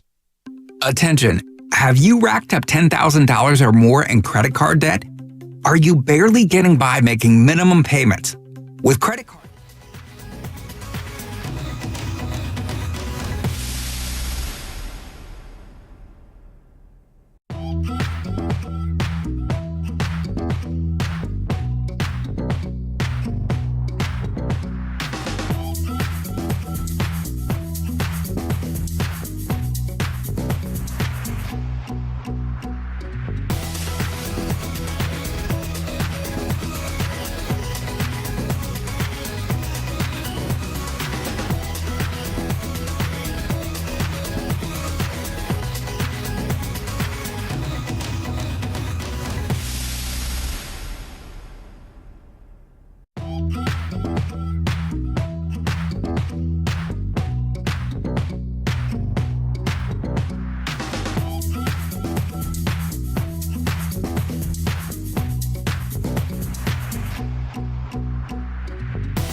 Davis catches and slammed it through. That's how you make the pass to the rim. Now back to Warriors Wrap Up on 95.7 The Game. All right, Evan Giddings with you. Game 2's in the books. It goes to the Timberwolves. Minnesota beats Golden State 117-93, all tied at 1 going back to the Bay. The Warriors get their split, but obviously without Curry tonight looked a lot different. Very clunky offensively. Steve Kerr threw hockey shifts in there, 4 or 5 subs at a time, it felt like watching, and you're kind of scratching your head like, why is this guy in with that guy? Again, the 3-man combination that made me look with just a feeling of puzzlement was Pat Spencer, Kevin Knox, and I think Guy Santos might have been out there. Like, what? I haven't seen these guys all year. They're playing together in the most important game. But Steve Kerr, after the game, spoke a lot about why he did what he did, trying to figure out how he's going to beat Minnesota with the roster that he has without the head of the snake, without Steph Curry. So without further ado, here's the head coach, Steve Kerr. Or just things you picked up from them? Well, I think part of the game plan coming in was to play a lot of people. And we did. I think we played 13, 14 people in the first half. And part of the reasoning is, obviously the fatigue of, the run we've been on with all the travel and the games. But part of it also is we have to figure out what we're going to be able to do in this series without Steph. And so we gave a lot of people a lot of chances, and then some guys really stepped up. Trace and JK were both really good in this game. You could see that their athleticism was important, and I thought we made a really spirited run. Got it to 7, and then we just kind of lost a little bit of composure. We turned it over right out of that timeout a couple of times and gave up a couple of threes where we lost connection defensively. But we learned a lot, and I think this game will help us figure out, how to move forward. You mentioned the experimentation. How much, as you head towards Game 3, do you need to then quickly pare it down? And how much of what you saw tonight, particularly from Trace and Kuminga, makes you believe that they have to be heavy? I mean, those guys really performed well and showed why they can help us win this series. So they're going to be part of it for sure. We've got to figure out rotations, who we want to start, all that stuff. But both guys are going to play a role. Steve, what did you learn tonight of how you can play through Jimmy and also the defensive attention that he got as well without Steph on the floor? I mean, I didn't learn anything that I didn't already know. Jimmy, you can always play through Jimmy. He's a great isolation player, great passer, and it's more about figuring out, who to put around him and who's going to be playing, in Game 3, what our rotation is going to look like, because it's not as simple as, Steph's out, so we just replace him with one person. The domino effect of Steph being out led to Trace playing tonight, because we need the scoring, we need the finishing, and you saw what he did out there. Same thing with JK.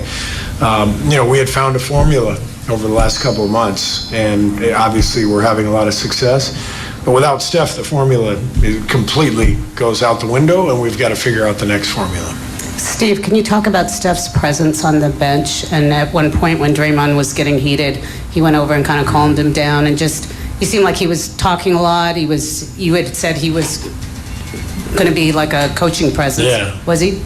He was great. I mean, he sat a couple seats down. We talked a couple times during the game, and he was talking to all the players. And I don't know exactly what he was saying to the guys, but it's very, very comforting having him on that bench for our guys. Following up on that Draymond moment, why would you describe sort of what you saw happen? And it looked like you took him out because you could see he was getting heated. Yeah, I could see, he had gotten pretty upset, and I just didn't want him to get another technical, so I took him out at that point. And I know he's going to have to be careful now. He's is he 2 techs away? 5 techs and 2 flagrants, and so it's 7 and 4. So 2 more techs, he'll be suspended. Or 2 more flagrants, right? Yeah. So he's going to have to stay composed. Obviously, we need him, and I'm confident that he will because he knows the circumstances. Were you frustrated or disappointed given how poised he's been the last couple games? How much he seemed to lose it a little bit tonight? It's part of Draymond. The same thing that makes him such a competitor and a winner puts him over the top sometimes, and we know that, and it's our job to try to help him stay poised, stay composed. But the competition is so meaningful to him that occasionally he goes over the line. Steve, aside from Jonathan Kuminga's shot making, what did you think about his decision making and his defensive effort tonight? Did a great job. I thought JK. I was very proud of just the way he's stayed ready, stayed positive. This has not been an easy stretch for him, and he really came out there and did a great job today, and kind of showed what he's made of. So he'll obviously be back out there game 3, and we're going to need him. And Moses Moody's really struggled with his shot the last few games. Is that just a cold streak, or is it maybe the way defenses are playing? And what have you seen? This is the playoffs. I've seen this my entire career. Stuff happens. Some players, they, like in Moses' case, the way Buddy has played the last couple of games has limited Moses' minutes. So he only played, I think, the last 2 games 9 and 11 minutes. And, things start going badly for you, and all of a sudden you end up with the ball with 2 seconds on the shot clock 5 times in 2 games. I feel terrible for Moses because I think he's had literally 4 or 5 of those where he's had to just throw it up there. So he's not in a rhythm right now. We just have to stay with it. He's got to stay with it, and I'm very confident because I've watched Moses for 4 years. I know his character. I know his work ethic. I know his skill. He'll find his way back. One of the ways that Trace's athleticism and rim running, really did shine tonight and can be a factor in this series going forward. Just his finishing, the pick and roll stuff.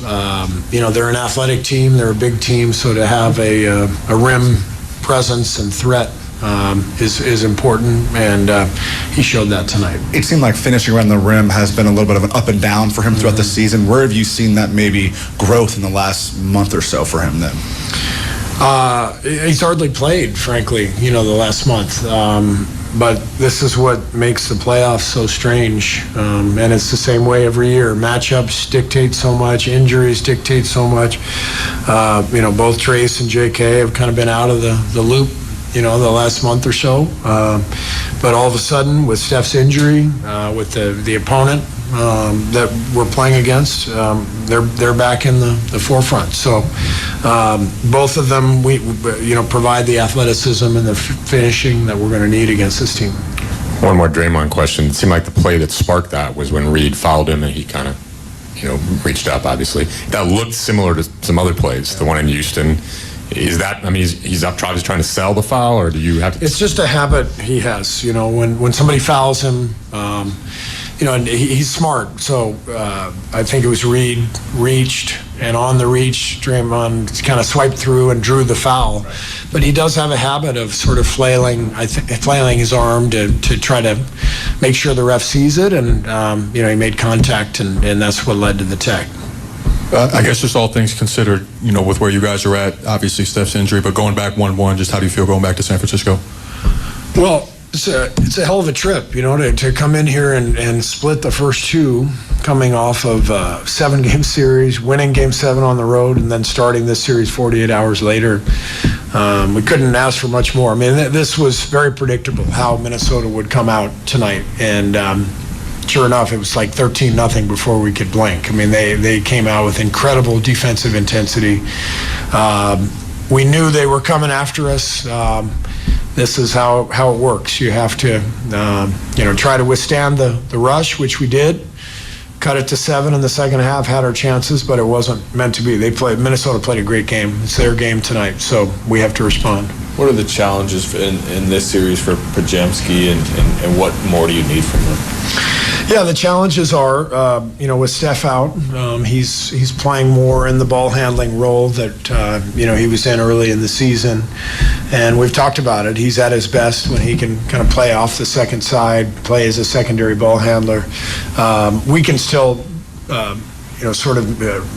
do some things to allow that to happen. Draymond can handle the ball more, Jimmy can handle the ball more, and we can put Brandon in positions to be more impactful offensively. But I still think, even without scoring a ton, 6 assists, 6 rebounds, a couple of steals, this guy can play, and every game's different, and we've got to find some better ways to score 93 points tonight, so we've got to find a little more offensive rhythm. You were subbing Jimmy in and out a lot, and you played 34 minutes. I know he could have played more if it was closer, but did you kind of have, I'm not going to push this with Butler in this game? Yes, yeah, absolutely. I didn't want to push it with Draymond or Jimmy.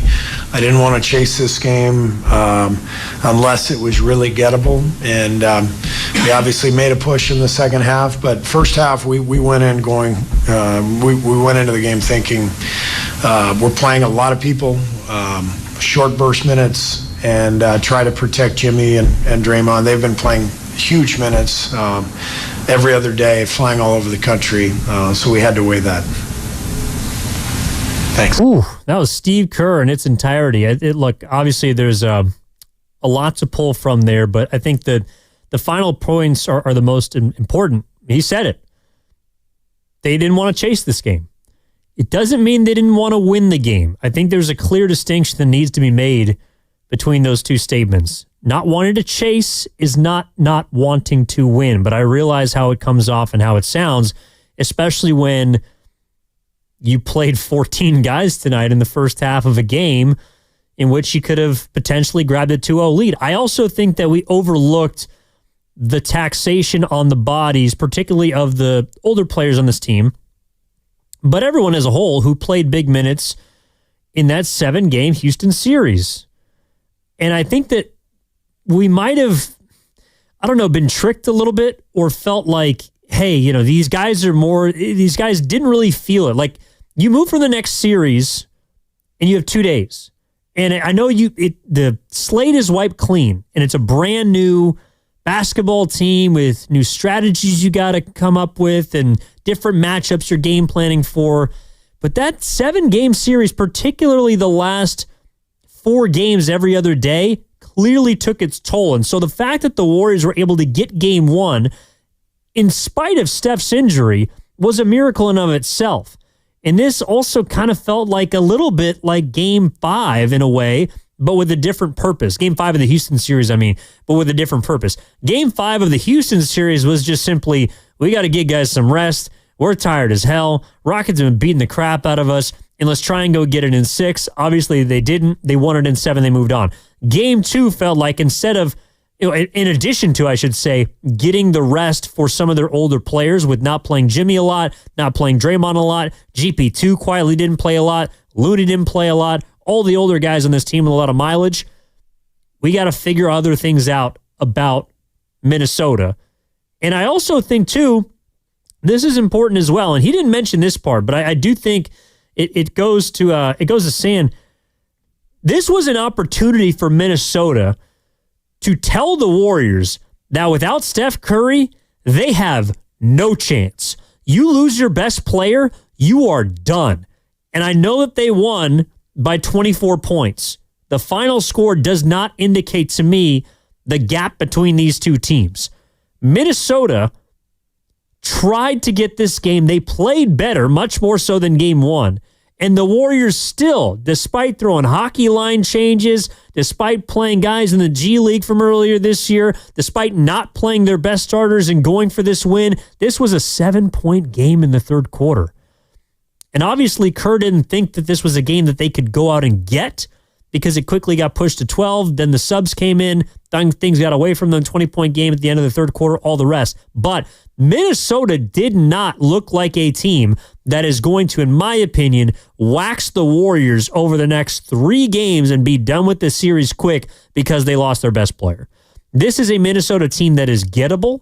I think the Warriors understood that, and they used this game to figure out how they can now go get one or perhaps even 2 games over the next 3 to put themselves in a position to, if Curry comes back in game 6 or in the future, still manage their way through this series. That is why this game, to me, was one that Kerr felt like he could kind of play with. I don't know if people agree. We got more sound from Jimmy Butler coming in a minute, but I want to get your reaction at 888-957-9570. Eric is in San Francisco. Eric, what's going on, my man? How are you? Hey, what's going on? So I'm actually kind of encouraged by tonight because, like you said, just right there, you know, the Wolves don't look like they're just going to wax the Warriors. I mean, you know, they go down 13-0, and I was like, uh-oh, this is Game 5 Houston, Game 5 Memphis. You know, they go down 22. They get it all the way back down to 7. Then the turnovers killed basically our defense because they were live ball turnovers, leading to easy transition buckets and stuff like that. And I think, like, you know, tonight was a feel-out game, seeing, like, who's playable, who's not, without Steph being in there. And I think, like, Kuminga showed himself like he does when Steph's not there and they're not running their typical offense, and he's able to kind of do his thing, that he's willing to take the shot, which a lot of the Warriors haven't been willing to do, and that his athleticism plays in this series. So I think, like, instead of post in Game 5, you go pods, Hield, Butler, Kuminga, Draymond. TJD showed something. He's your GP2. Okay, there's your 7. You give Moody a shot, maybe 5 minutes. I mean, he's looked real lost these last 3 games. And, you know, you got to play Pat Spencer because you got to have someone who's going to be a backup ball handler to Pods. And, like, if they can muck up the game, and I think that what they should target is 100 points, keep the Timberwolves under 95, look for Butler to take more than 13 shots. Maybe that opens up a little bit for Hield if Butler's being a little more aggressive. Kuminga's going to do his thing. Hopefully he's not too, you know, you're going to live with a few bad Kuminga plays. You just know they're going to be there. You live with them. You give him that leash, and when he's comfortable and he knows he's not going to get yanked after just one bad play, you know, as a starter for the Warriors, he has averaged 20 points a game, and we need that scoring. So I think, like, tonight kind of put in some pieces, and I think you can get the split, which then gets you to Game 6, and maybe Curry's ready by then. Because I mean, based off what he said today, I don't see any way he plays 5. So you just got to get the split at home, get it to Game 6, hope that Curry can play, and then try and win 6 at home. And we know they can win 7 on the road because they just did it last series.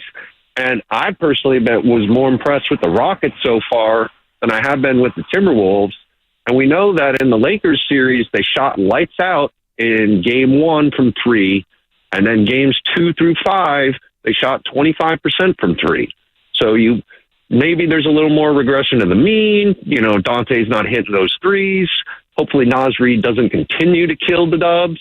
And, like, there's a formula there. I'm not saying they're going to win the series. I'm not even saying it's going 6. I could definitely see the Timberwolves winning in 5. But, like, I was kind of encouraged tonight because I thought when they went down 13-0 and they had 5 points in the first 8 minutes, I'm going, man, they're going to get rolled tonight. And they put up some fight. And the other key thing is we need Game 7 Draymond, not Game 6. And tonight we got Game 6 Draymond. He lost his composure when he got that flagrant. And then basically they had to pull him out of the game so that he didn't get tossed. And he's lucky he didn't get tossed. But if he can keep his cool, Jimmy can be aggressive, Kuminga can do his thing, and you kind of keep a tight rotation and give maybe Moody one last shot at a rotation spot. I think there's a formula there for at least a split at home. And if there's a split at home, you never know what could happen in 6 and 7. So, I mean, I don't know if you agree with me or not, but I think there's something there, at least. Yeah, no, totally, Eric. I'm with you pretty much the entire way. I thought that was a great call, and thank you for listening this late, by the way. No, I think that the goal the next two games is to get one of them, and really just to survive, ideally until Game 6. I don't know if the Warriors can win this series without Steph Curry, but they can absolutely push it deeper to give him more time to return. I feel confident in saying that. While I don't know, and I don't feel great about the Warriors being able to, I don't think they can beat Minnesota without Curry. But I absolutely think that they can push it to a point deep enough to where he can come back and help them beat Minnesota. And I'm glad you mentioned Game 6 because I was talking about this earlier. To me, that's 12 days between when Curry got hurt and when he could return. That's about the same amount of time that Drew Holiday missed between Games 2 and then the first round series in Game 1 against the Knicks. So if that's my target, and Drew Holiday played 39 minutes Game 1 against New York, played big minutes in Game 2, though they lost. The point is he looked to be close to 100%. If you're telling me I can get that stuff in Game 6, even if we're down 3-2, I feel confident they can win that game at home and go win Game 7 on the road. Because the other part is, too, to your point, Eric, I don't know if this game was Game 6, Draymond. To me, it felt closer to Game 5. I hear what you're saying because he picked up I think it was the flagrant on Van Vliet. But tonight he picked up the technical. Kerr actually had to sub him out of the game to prevent him from going after the referees. And it didn't look to me originally to be like a technical play, but that's a resume foul. That's a resume tech. He made contact with the head.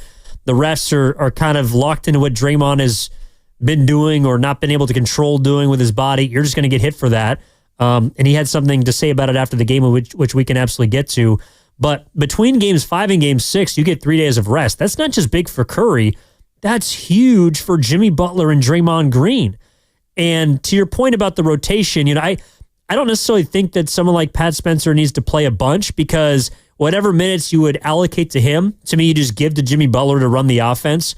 And I know that Jimmy unfortunately had the turnover that actually kickstarted the push beyond the 7-point lead for the Warriors and got the Wolves rolling. But I feel good at Jimmy Butler's bringing the ball up and essentially is playing point forward. And then Moses Moody is someone I think you can bring in for spot minutes, especially just because he gives you something on defense and he can help trigger you in transition.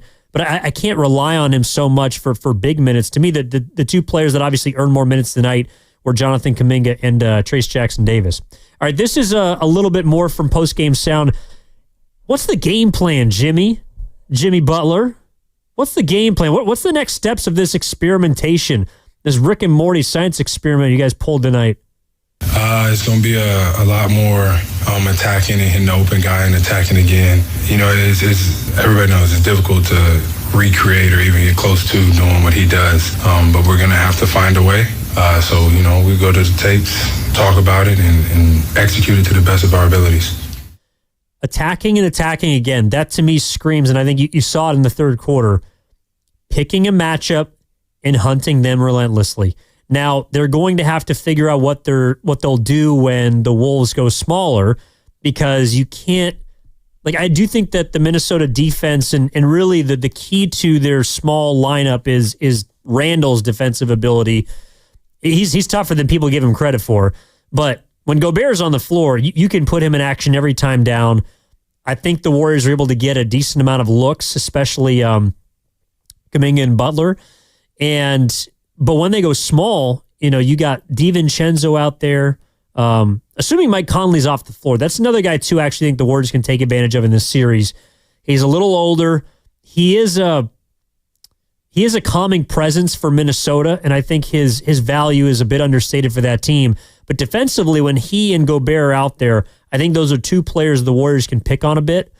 But when they go small, DiVincenzo is a pretty feisty defender. He can switch. McDaniels was, I thought, superb defensively tonight. He obviously can switch. Randall's better than people give him credit for. Nickeil Alexander-Walker is someone that is a capable defender and can stay in front of people. That's already four guys that can switch. And then depending on who the fifth is, you might also be able to put someone on the floor that can defend. That's the small ball lineup that I think the Warriors whether they have Steph or not, may struggle with moving forward in this series as Minnesota also begins to figure out what they can do to kind of counterpunch. But overall, though the Warriors got what they wanted, I think they got a little bit more as far as the Minnesota Timberwolves. They had this opportunity to send a message that the Warriors had no chance to beat them without Steph, and I just don't think they sent that message tonight. Here's more Jimmy Butler from after the loss from Golden State. Experimental, and I still would like to win, but I think the biggest lesson is don't start off in a hole like we did tonight. And game maybe could have ended up a little bit differently, but it's hard to come out of that hole. Use the word experimental. Head coach said we were playing with different lineups. Wasn't a game we wanted to chase. Jimmy Butler using the word experimental. That's a common theme tonight. The Warriors experiment, and they get handed a loss in game 2. 117-93, but will it work long term? One step back to take 2 steps forward. We'll find out come Saturday night in game 3 here at Chase Center in San Francisco. One more segment here on Warriors Wrap Up on 95.7 The Game. Evan Giddings with you. Your calls. We're going to hear from Kuminga, Draymond Green on the other side as well. Keep it locked right here on 95.7 The Game. O'Reilly. You need parts? We got parts. Product availability? Just one part that makes O'Reilly stand.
65-58. 6:07 to go in the third. Warriors hang it tough. Now back to Warriors Wrap Up on 95.7 The Game. The great Tim Roy on the call, as he always is, voice of the Golden State Warriors. Warriors lose tonight in Game 2, 117-93. They go back to San Francisco with a split in their hands without their star, Steph Curry, and now they try and figure out this series.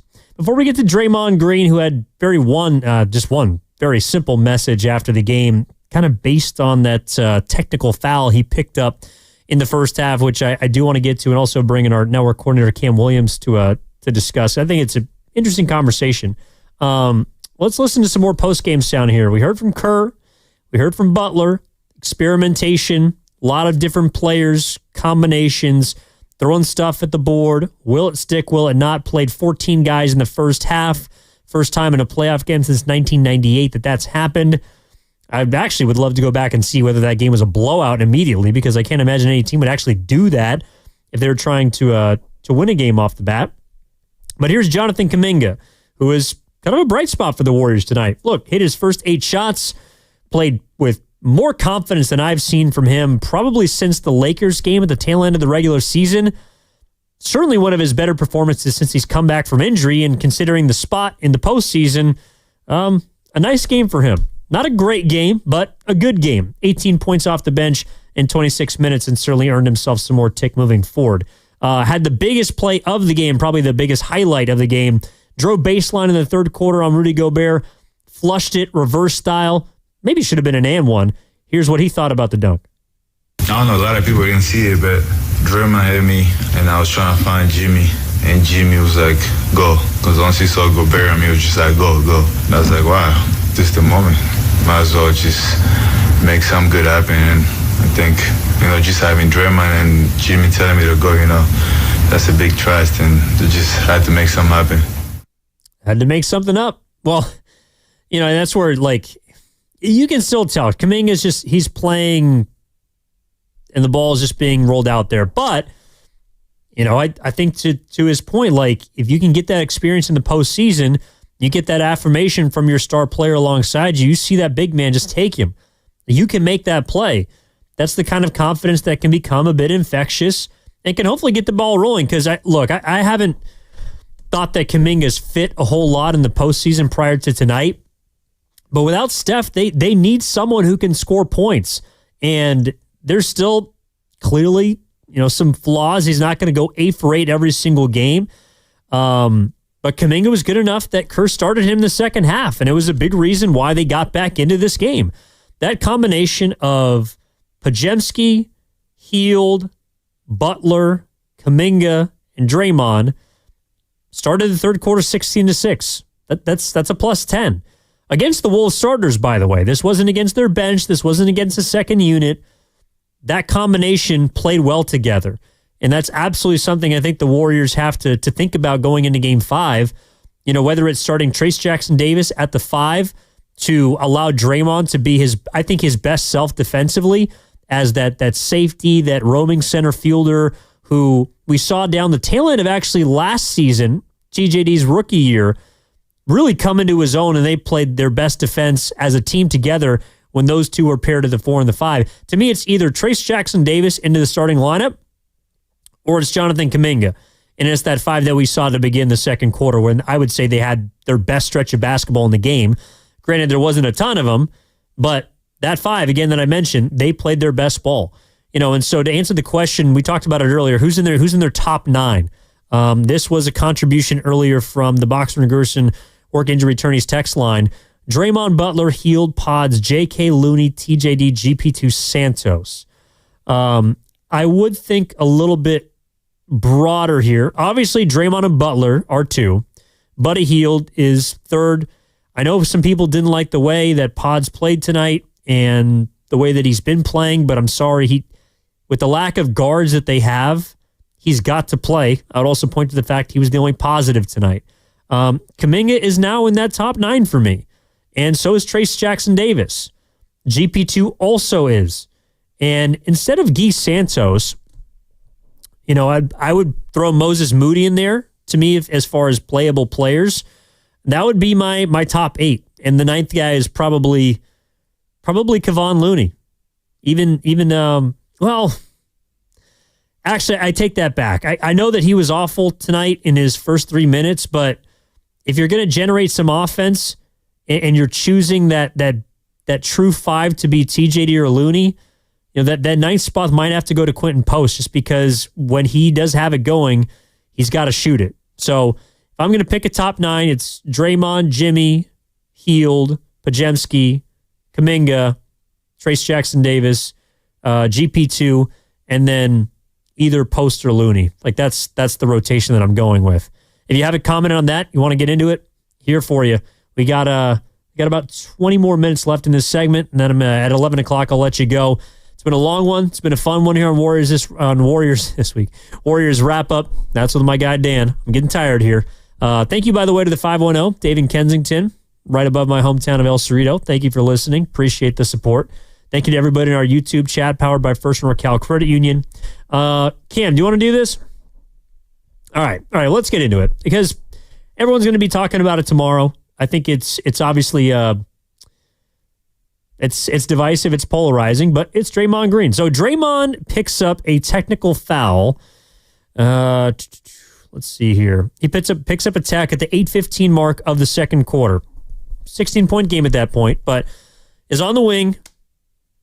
Basically, Naz Reid gets into his body, makes contact. He flails, makes contact with the head, neck area of Naz Reid. Naz Reid goes down.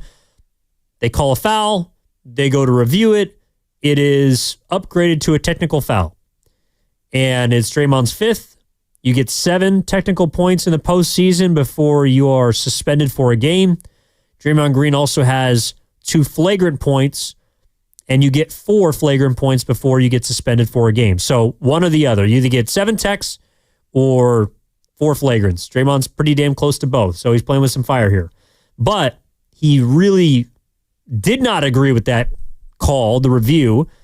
Felt like it was probably a resume call, a reputation foul, reputation tech, and he started to go after the officials, and he would not let it go, to the point where Steve Kerr had to sub him out of the game. He was talking to Steph on the sideline. Curry was trying to calm him down. Eventually kept his cool, didn't get any further than that, because I thought there was a risk of him getting ejected from this game, which, even though it wasn't going the Warriors' way, that can't happen. And now Draymond's got to be even more careful. So instead of talking about the game or some of the bright spots or some of the negatives even, this is what he had to say. He really just had one message. Here it is. Look like the angry black man. I'm not an angry black man. I'm a very successful, educated black man with a great family. And I'm great at basketball. I'm great at what I do. The agenda to try to keep making me look like an angry black man is crazy. I'm sick of it. It's ridiculous. That's all he had to say. Cam, before I toss it to you, here's what I think about this. Number one, he's not wrong. I do think that people try to portray him as what he just said. However, again, he got that tech tonight because of his reputation. He has hit teammates. He has physically put a player on the other team last year in a chokehold. He has hit people in the face. He has kicked people in the lower extremities. He has done things. I'm just talking about the basketball court. Whatever happens off the court to me is not fair in this conversation. But on the court, he has a reputation as someone that causes, maybe not intentional, maybe intentional, but physical harm to others. And while he felt like tonight it was unfair, that's what you're going to get.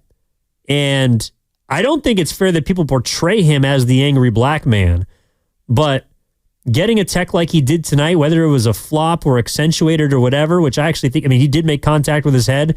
Like, that's what you're going to get hit with when you have a 14-year resume of doing things like that. Cam, what did you make of it when you heard that? Yeah, when he said that, I haven't really seen the media trying to paint him that way, but I know the media does do that for a lot of athletes. There's no question. It's definitely a thing. Because I don't see him as angry when he's on the court. I just see him as a player who's passionate and upset with some of the calls because, like you said, it's a 14-year situation of him doing these crazy things, flailing his body out there, hitting people, doing these things to antagonize. And a lot of these this tech for this game and the tech in the Houston games and some of the other techs in the regular season, I feel like are only thrown at him because of the reputation. It's not because he even did anything, because you could see him sitting on the sideline just looking at the camera like, what is going on? Because some of these calls that these refs are throwing out there are terrible, but I feel like that they are picking on him only because of the long history. So it's like a boy who cried wolf situation. He's done it so many times that to the point where he's not doing it, that they're still going to throw it to him anyway, and he has to be very careful. But I haven't really seen people online, and I'm sure people definitely do it, but I haven't really seen that conversation towards him. I've seen it for so many other players, though, but not really for Draymond. It's more of just having Draymond have more control on the court, and that's about it. Yeah, no, I think that's well said. Like, Draymond's obviously a very emotional person. It's one of the reasons why he's also been great for the Warriors. Like, he's their heartbeat, and that heart sometimes it really teeters. Like, he plays the game on the edge, and that's the kind of edge that this Warriors dynasty has needed for really every single year that he's been here. But as a result of that, you've built up this reputation of someone who can't control themselves. And I think it's completely unfair to label him as like the angry black man like he's talking about there. But I do think it's fair when people say, hey, Dre, like, you can't, on the basketball court, you really struggle when things aren't going your way, when you feel like you're picked on by refs, to keep yourself in check. You know, I think that the Warriors as a whole tonight, I said this earlier, I'll say it again, I think as a whole, the Warriors actually displayed, considering the situation, being down their best player, going down 13-0, being in a hole early, I thought they actually showed a lot of fight, a lot of poise, and maybe you could say professionalism, I don't know. But the one instance that they did not display that, and it sucks because he's only one person, but he represents the group, is when Draymond almost got ejected tonight because he could not let that call go with the officials. Whether it was fair, whether it was foul, he spent multiple minutes jawing at those refs. And I don't think, again, it's not fair to look at that and say that's why he's the angry black man. But I can't help but think in that moment, Cam, like, dude, you got to stop. You got to stop. And it's not because it's wrong or it's right, but it's because you're going to hurt your team if you get ejected. You know what I mean? Mm-hmm. And I'd even add that a lot of other players on other teams, I'm sure that's a part of their game plan. Antagonize Draymond, get him to react. And at this point, it seems as if the refs might throw certain things. They might do certain calls literally just to make him upset or just make him react. So now it's a it's a situation in which he just has to learn to keep that poise and just be ready for the next play right after that. Because you got the players, you got the fans, and there was a clip of him online on Twitter jawing at a fan who called him something, but he's going against the fans, he's going against the refs, and he's going against the other team. So he already has a lot of battles he has to do while he's on the court. So it's already going to be a big challenge for him. So he needs to figure out a way to block out the noise because it's going to get much harder. Yeah, no, I'm 100% with you right there. If you want to react, 888-957-9570 is the number. I think we might have someone calling in right now, but yeah, I think, look, it's a reputation situation. It just is with Draymond Green. And I think that the timing of it is interesting because, again, I don't disagree with what he's saying, but I also feel like it's kind of a strange time to do it. And something that we were talking about earlier was perhaps, I don't think it was necessarily strategic. Draymond was speaking his truth only but the truth, or whatever the truth is. But it was like, all right, he's getting up close to 7 techs, and he doesn't want... I'm... Sorry, train of thought there. He doesn't want the officials to hit him with any more cheapies, and he feels like he's picked up too many cheap ones. I'm sorry, but that's what's going to happen. And if the Warriors keep advancing, if they're able to get past Minnesota, which is a big if right now without Curry, he is going to probably be in jeopardy of getting suspended for a game. And that's because he would deserve it. Like, Draymond Green picks up a ton of techs. I think actually he got lucky in what was it, game 3 against Houston, when he got a technical foul and then they gave him a flagrant foul because they easily could have just turned that into a tech and thrown him out of the game. But there was like a loophole that they sort of created in the moment for him. And I just thought it was like, if Draymond gets eventually suspended from a game, it's because of Draymond Green. But I don't think that what he said is wrong. I guess that the timing of it, Cam, was a little bit interesting for me. But we got some phone calls. Let's go to Philmo Mike. Oh, thanks for staying up late, Philmo. What's up, man? How we doing? Oh, man, I'm good. I'm just chilling. Shout out to Cam.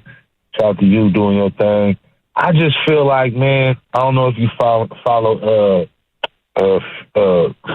famous Loso 32 on Instagram. He's a huge Steph Curry fan. He like the Warriors. I feel like but he said basically, like some other callers said it too. I feel like we could have won this game, man. And I feel like Kerr, in which I kind of can't doubt him, because it's like you kind of got like a game in which you could just say, okay, I'm just going to throw everything out there. But with that being said, if he would have came in, I think, a little bit more focused, I think we could have won the game. And Draymond, I always say, like, me and Bonte, we always be like tricking off games, right? The Warriors be tricking off games. Draymond got to stop tricking off technical fouls, man. You got to, like, when he can't just be giving, like, because for whatever reason they suspend you after a certain amount of games, which I think is hella dumb anyway. But that's neither here nor there. But if it's a rule and you know that you're prone to it, like, he was doing a better job in the regular season, I feel, is not getting takes than he is now in the playoffs, where the games are more important. So it's like, bro, stop tricking off all these technical fouls, dog. But with that being said, y'all keep having a great show, and hopefully the Warriors can Kerr kind of like, he sees what it. Oh, this is my last point. Post, I love Post, but I don't think he's playable at all in this series. That's just me. And he really hasn't proven nothing in the playoffs. That's just me. But I do like his game. I do like his grit. But every time he get in a game, it don't seem like it goes well for us. Great game for Kuminga and all the Kuminga fans. They see he did his thing. Appreciate it, Philmo. Thanks for the call, man. Yeah, I'm with you on Post. I think there might be a spot for him just because he needs some shooting without Steph on the floor. But largely, I'm with you. He's been played off the floor too many times, and Kerr is not super trusting of young players. So it's going to take something to get him back in. Yeah, that's actually a good way to put it. Draymond's been tricking off techs. He's been picking up a lot of cheap ones, and now he's got 2 more until he's suspended. The only thing is, like, you do have to have some sort of penance, consequence for picking up techs. If you make it to the NBA Finals and you win, let's say you play an average of 6 games a series, you're playing 24 games. You can't just let people get techs all the time and not penalize them for it. That's why I actually think 7 is a good number. Draymond has 5 techs now through 9 games. Like, you have to penalize him at some point, otherwise he's just going to keep picking them up. And there's no better defender in basketball. I say this tongue in cheek, but I'm being kind of serious because the refs won't give him a second one. There's no better defender in basketball than Draymond Green with a technical foul. Swear to God. All right, let's end this with a Sebastian in San Jose. Wants to talk about Draymond. Sebastian, what's going on, man? Hey, how's it going? Thanks for having me on. Just in regards to the whole Draymond thing, look, I'm years removed from playing sort of organized basketball or sports altogether, but when I did play, I was just like Draymond. I wore my emotions on my sleeve.